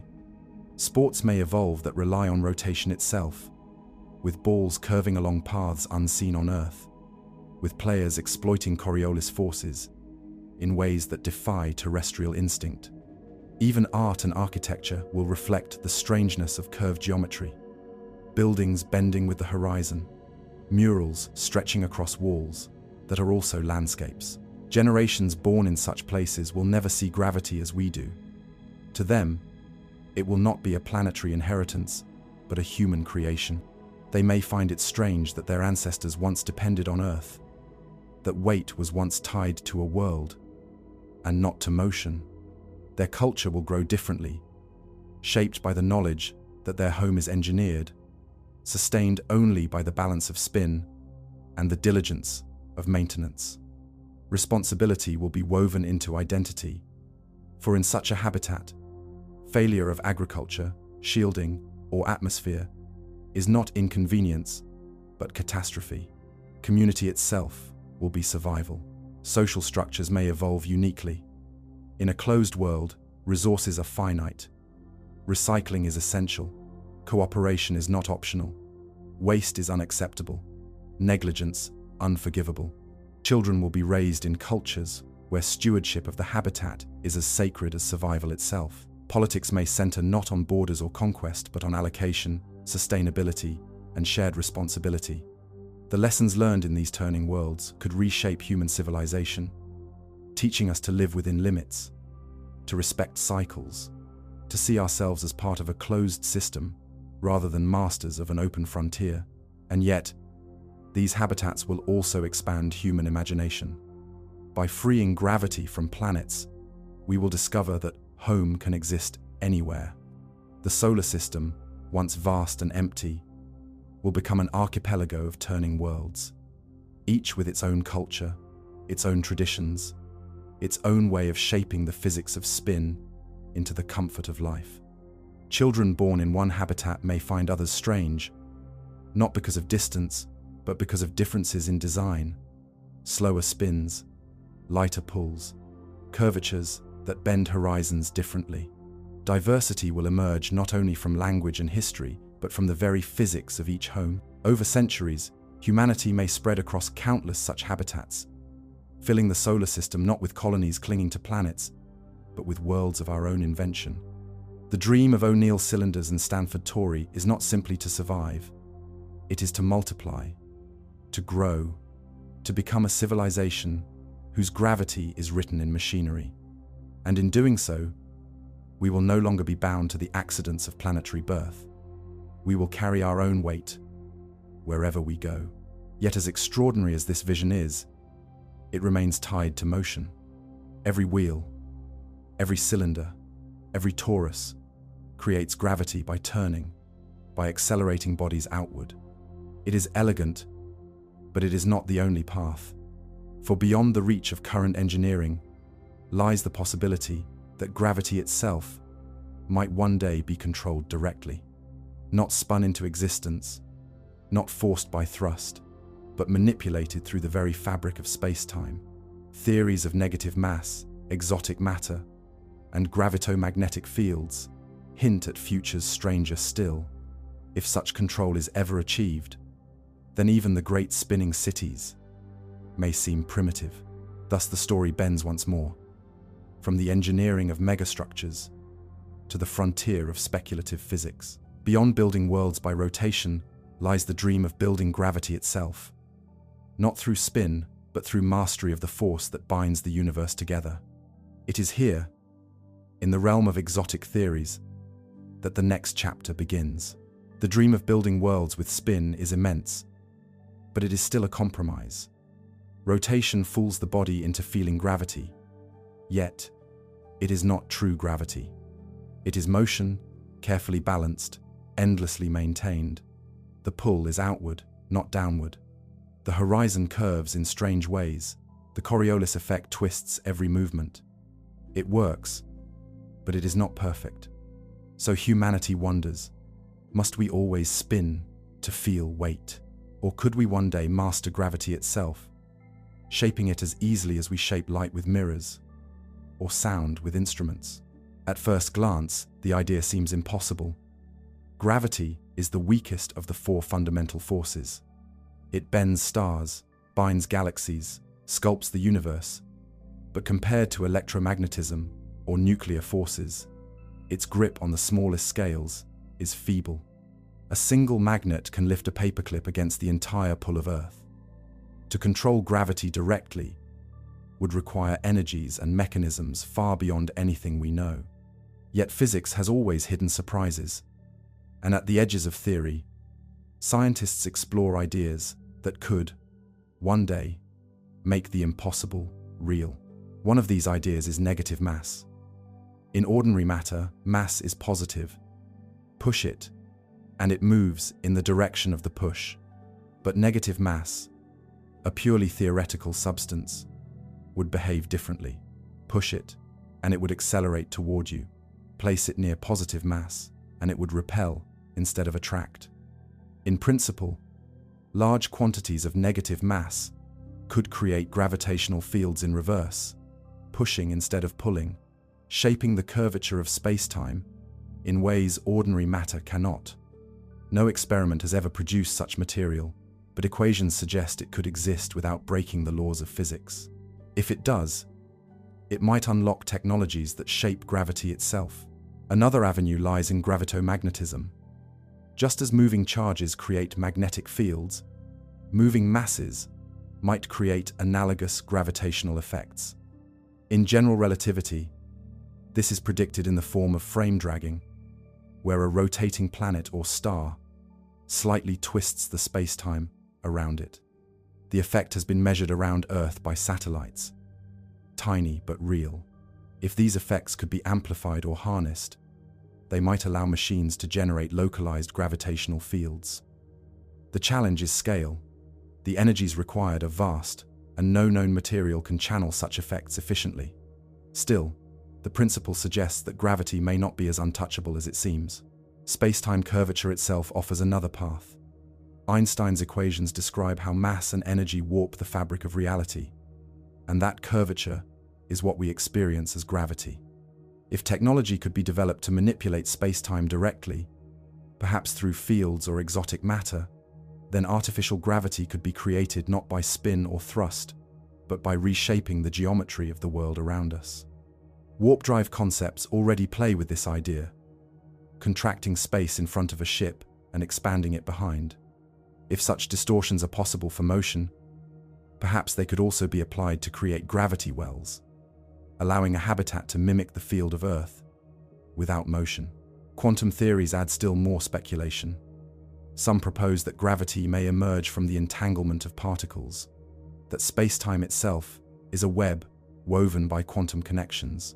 If this is true, then controlling gravity may one day be less about brute force and more about information, about learning to manipulate the hidden code of the universe. These are speculations, untested and perhaps centuries away, but they remind us that physics is not finished. The universe may hold tools we have not yet learned to use. For now, such visions remain beyond reach. Negative mass has never been seen. Gravitomagnetic fields are too weak to harness. Space-time engineering is far from practical. But none of these are forbidden by the laws of physics as we understand them. They are not magic. They are possibilities, waiting for breakthroughs in knowledge and technology. A century ago, nuclear energy was unimaginable. 2 centuries ago, electricity was a curiosity. The history of science is filled with forces, once invisible, becoming tools of daily life. Gravity may one day join them. If that day comes, artificial gravity will no longer depend on wheels or thrust. Habitats will not need to spin. Ships will not need to burn engines.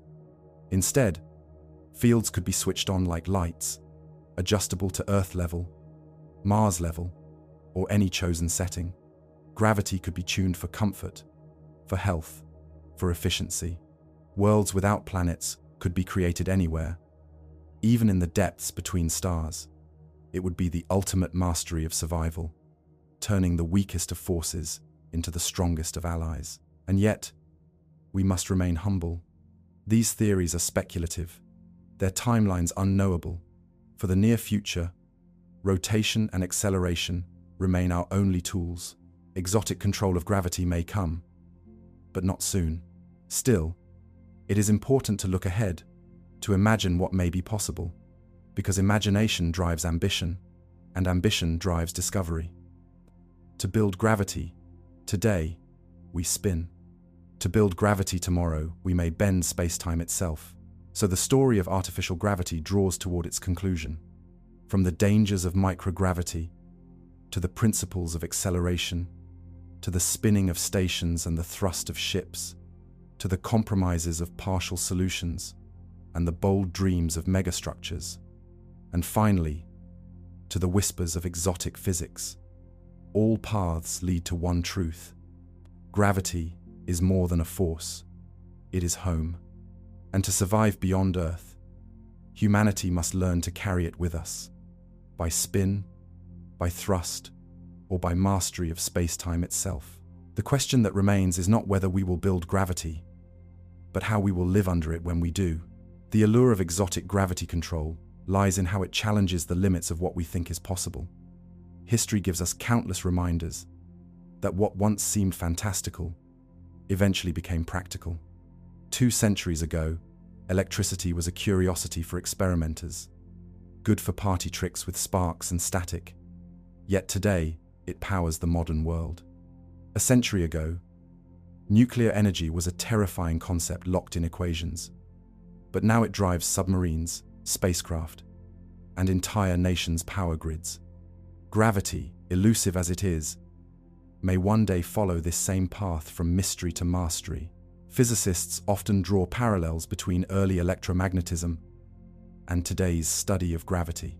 Before Maxwell unified the laws of electricity and magnetism, the phenomena seemed separate, unpredictable, and weakly understood. Only when their connection was revealed did the age of electricity truly begin. Some theorists suggest we may stand at a similar threshold with gravity. If it can be unified with quantum mechanics, or linked more deeply with the fabric of space-time, then its control may shift from dream to engineering. The difference, of course, is scale. To manipulate gravity directly may require energies so vast that only stars or black holes provide them naturally. Still, laboratories are beginning to probe in small ways. Precision instruments measure the tiniest changes in gravitational pull.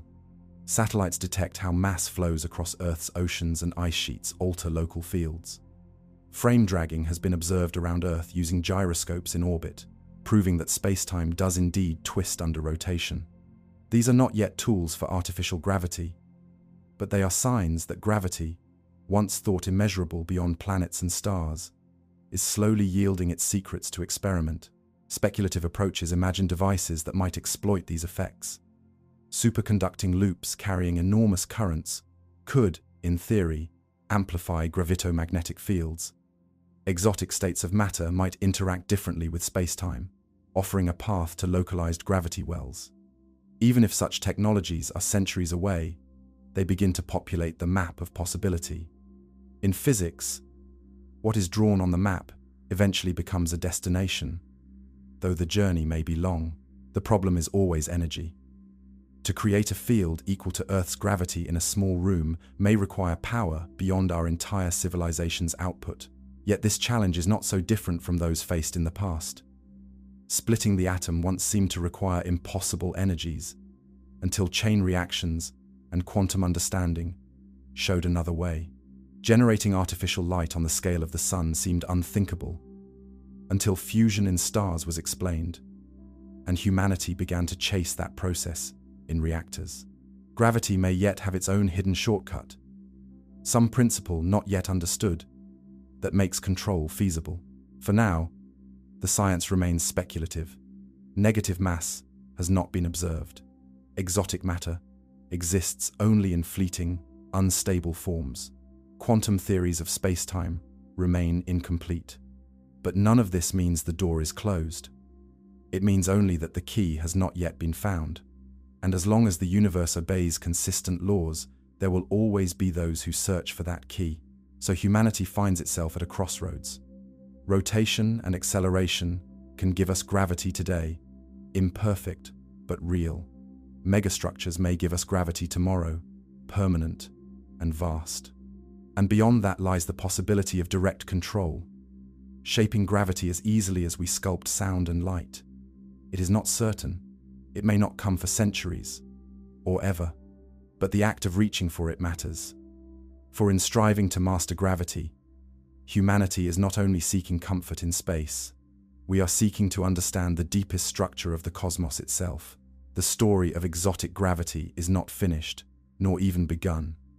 It is written in equations yet to be solved, experiments yet to be conducted, discoveries yet to be made, but already it inspires.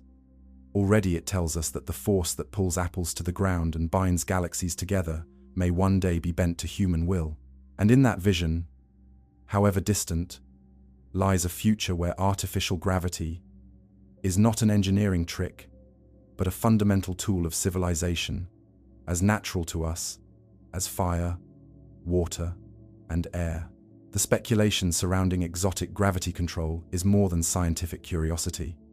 It is also a reflection of humanity's need to push boundaries. Gravity is the one environment we cannot escape. We are born into it, shaped by it, tethered to it. In space, when it is absent, our bodies fail. The attempt to control it directly is therefore not just a quest for technology, it is a search for freedom from the oldest force we know. To imagine success is to glimpse a civilization transformed. Picture a spacecraft not spinning, not accelerating, but calm, silent, steady, with gravity fields humming beneath its decks. Picture a station orbiting no planet, built in deep space, yet offering a field as strong as Earth's, shielding its inhabitants from bone loss, fluid shift, and the slow decay of weightlessness. Picture a colony on a barren rock with almost no mass of its own, yet children there run, leap, and grow under a steady pull indistinguishable from that of Earth. These are the futures that exotic theories dangle before us. They are visions of independence from planets themselves, and yet the gulf between vision and reality is vast. Every path to exotic gravity requires breakthroughs that lie beyond current understanding. Negative mass, if it exists, must first be discovered, produced, and stabilized. Gravitomagnetic fields, measurable only as whispers today, would need amplification by factors beyond imagining. Space-time curvature would have to be engineered with precision, a feat that may demand mastery of energies rivaling stars. At present, these remain dreams. Humanity stands at the threshold, but the door has not yet opened. Still, history suggests patience. Flight, electricity, nuclear power, all were once mysteries. Each seemed impossible until knowledge advanced, until experiments grew subtle enough to reveal hidden laws. Exotic gravity may lie on a similar path. It may be centuries before such control becomes practical, but the journey toward it is itself valuable. Every experiment with precision gravimeters, every test of space-time distortion, every probe of quantum entanglement adds to the foundation. Even if gravity fields are never manufactured at will, the pursuit will deepen our understanding of the universe. That knowledge alone would reshape physics, cosmology, and perhaps our place in the cosmos. There is also a deeper lesson in humility. Gravity is not only a force, it is the shape of space-time itself, the curvature of reality. To control it may be less about building a machine and more about learning to reshape the stage upon which existence unfolds. Such power would place humanity in the realm of creators, capable of bending the fabric of reality for survival, for exploration, perhaps even for art. The responsibility of such mastery would be immense. It would demand wisdom as much as knowledge, so exotic theories remain on the horizon, shimmering like stars, unreachable for now, but guiding our imagination. They remind us that artificial gravity is not a single problem with a single solution. It is a spectrum, from spinning stations to accelerating ships, from centrifuges to megastructures, and perhaps one day, to the manipulation of space-time itself. Each step is part of a continuum, each possibility linked by the same human desire to bring the pull of home with us, wherever we go. And so, as this chapter closes, the vision expands once again, from the dangers of microgravity to the promise of exotic physics. The journey of artificial gravity has revealed itself as more than engineering. It is a story of survival, of imagination, of the refusal to accept limits. The next and final step is to ask what it will mean when humanity succeeds, when gravity is no longer the gift of planets, but the creation of our own hands. To live under our own gravity is not only to endure among the stars, it is to redefine what it means to call a place home. The story of artificial gravity is, at its heart, the story of human survival beyond Earth. From the first astronauts drifting weightless to the visionaries who imagined spinning cities among the stars, every chapter of this quest has been written by necessity. The body cannot endure the emptiness without weight. Muscles atrophy, bones thin, fluids rise into the head, minds unravel in the strangeness of floating forever.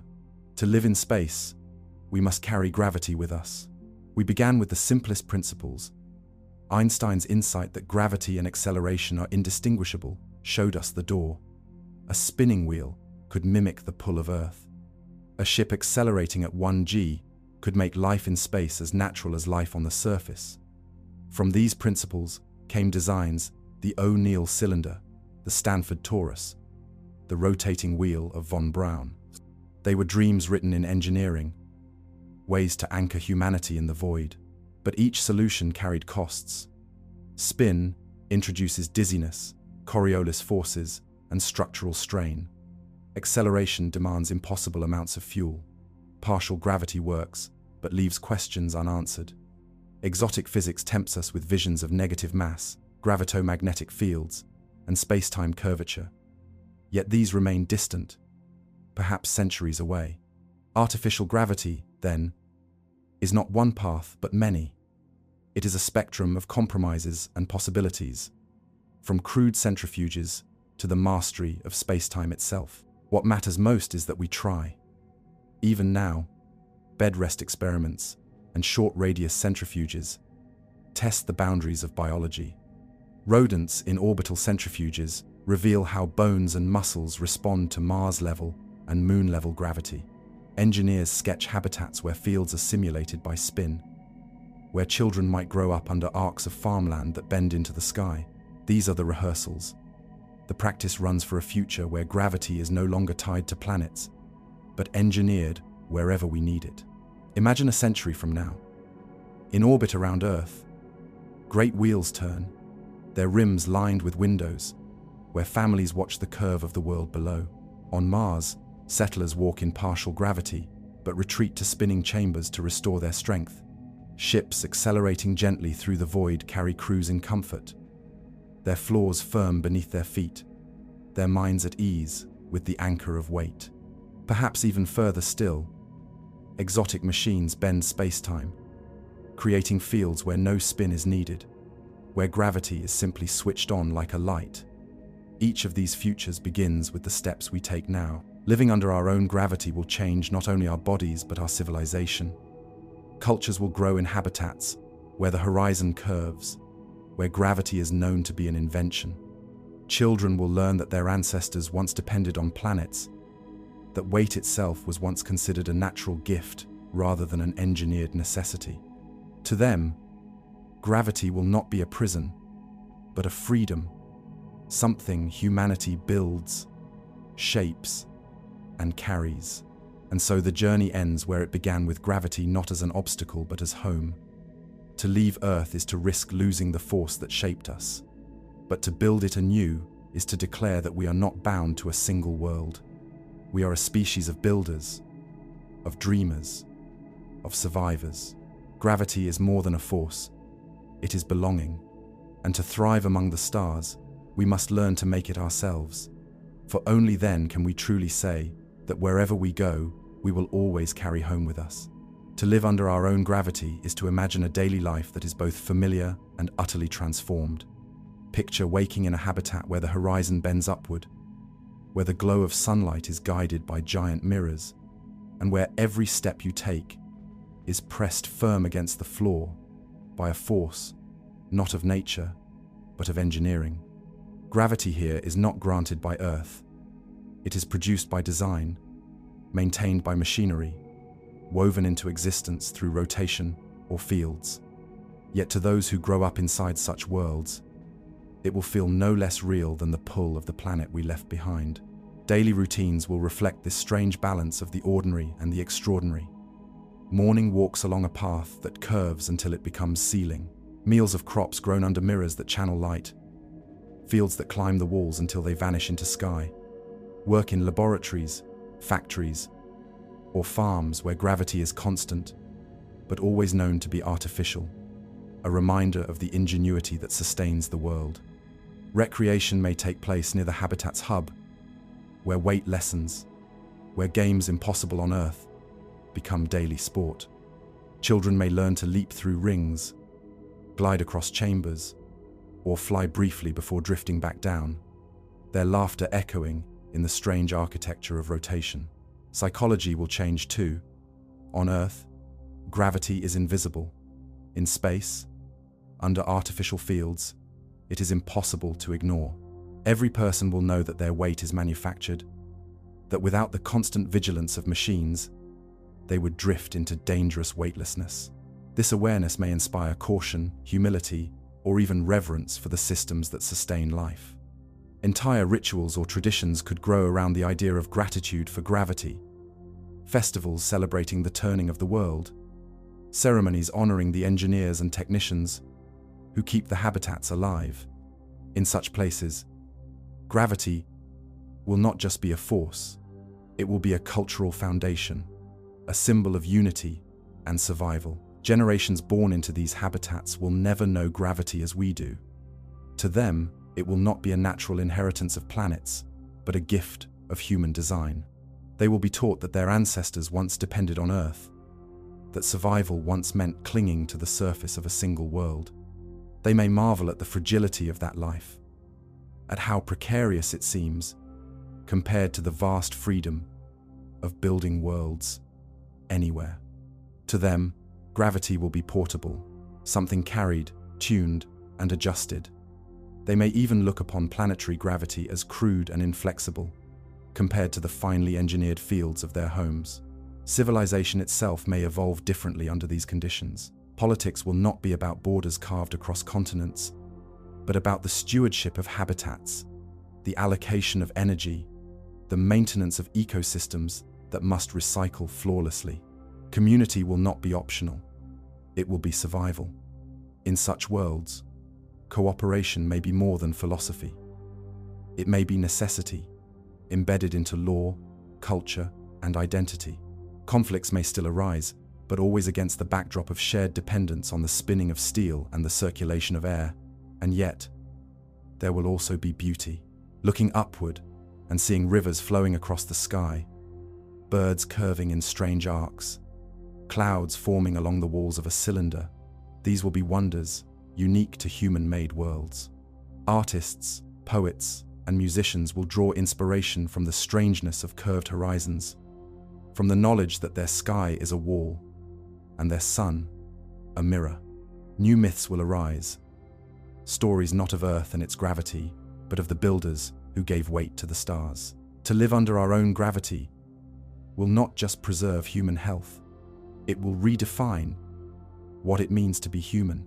It will teach us that home is not bound to planets, that the pull beneath our feet is not destiny, but design.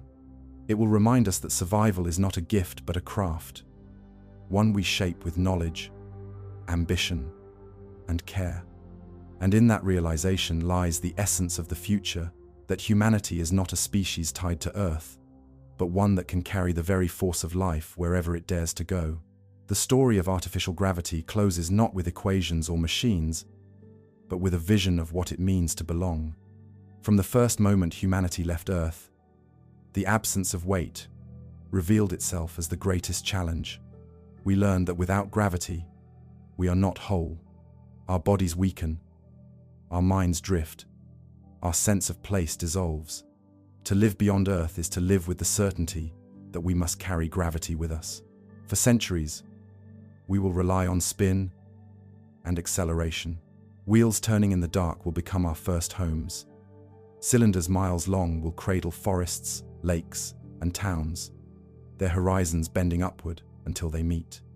Ships accelerating through the void will carry explorers with floors beneath their feet and skies above their heads. Each machine will be a bridge, teaching us how to preserve the anchor of weight in places where nature provides none. These methods are imperfect, but they are real, and they are near. They will carry us to the moon, to Mars, to the asteroids, and out across the solar system. Beyond them, perhaps centuries ahead, lie the deeper possibilities. Theories of negative mass, of space-time curvature, of quantum threads, weaving reality, hint that one day we may shape gravity itself. If that day comes, our worlds will no longer spin. Fields will be conjured at will, tuned to any level we desire. Planets will no longer define us. Stars will no longer confine us. Gravity will become a tool, as common and as essential as light, water, and fire. Whether this remains dream or becomes reality, it marks the far horizon of human possibility. Yet, whether by spin, by thrust, or by the bending of space-time, one truth endures. Gravity is not just a force. It is the feeling of belonging, the certainty of place, the quiet anchor that tells us we are home. Without it, we are lost. With it, we are whole. To survive among the stars, we must learn to build it for ourselves. And in building it, we will build not just machines or habitats, but civilizations. We will build futures where children grow under skies we have engineered, where communities thrive on worlds we have created, where humanity itself has become the maker of its own weight. So the story circles back to its beginning. Gravity shaped us, bound us, defined us. Now, as we step into the universe, we shape it in return. The moment we succeed, whether with wheels, with engines, or with the mastery of space-time, will mark the true beginning of our life beyond Earth. For only when we can bring gravity with us, only when we can live under our own weight, will the stars cease to be distant lights and become places where humanity belongs. Gravity is more than a force. It is home. And wherever we go, we will carry home with us.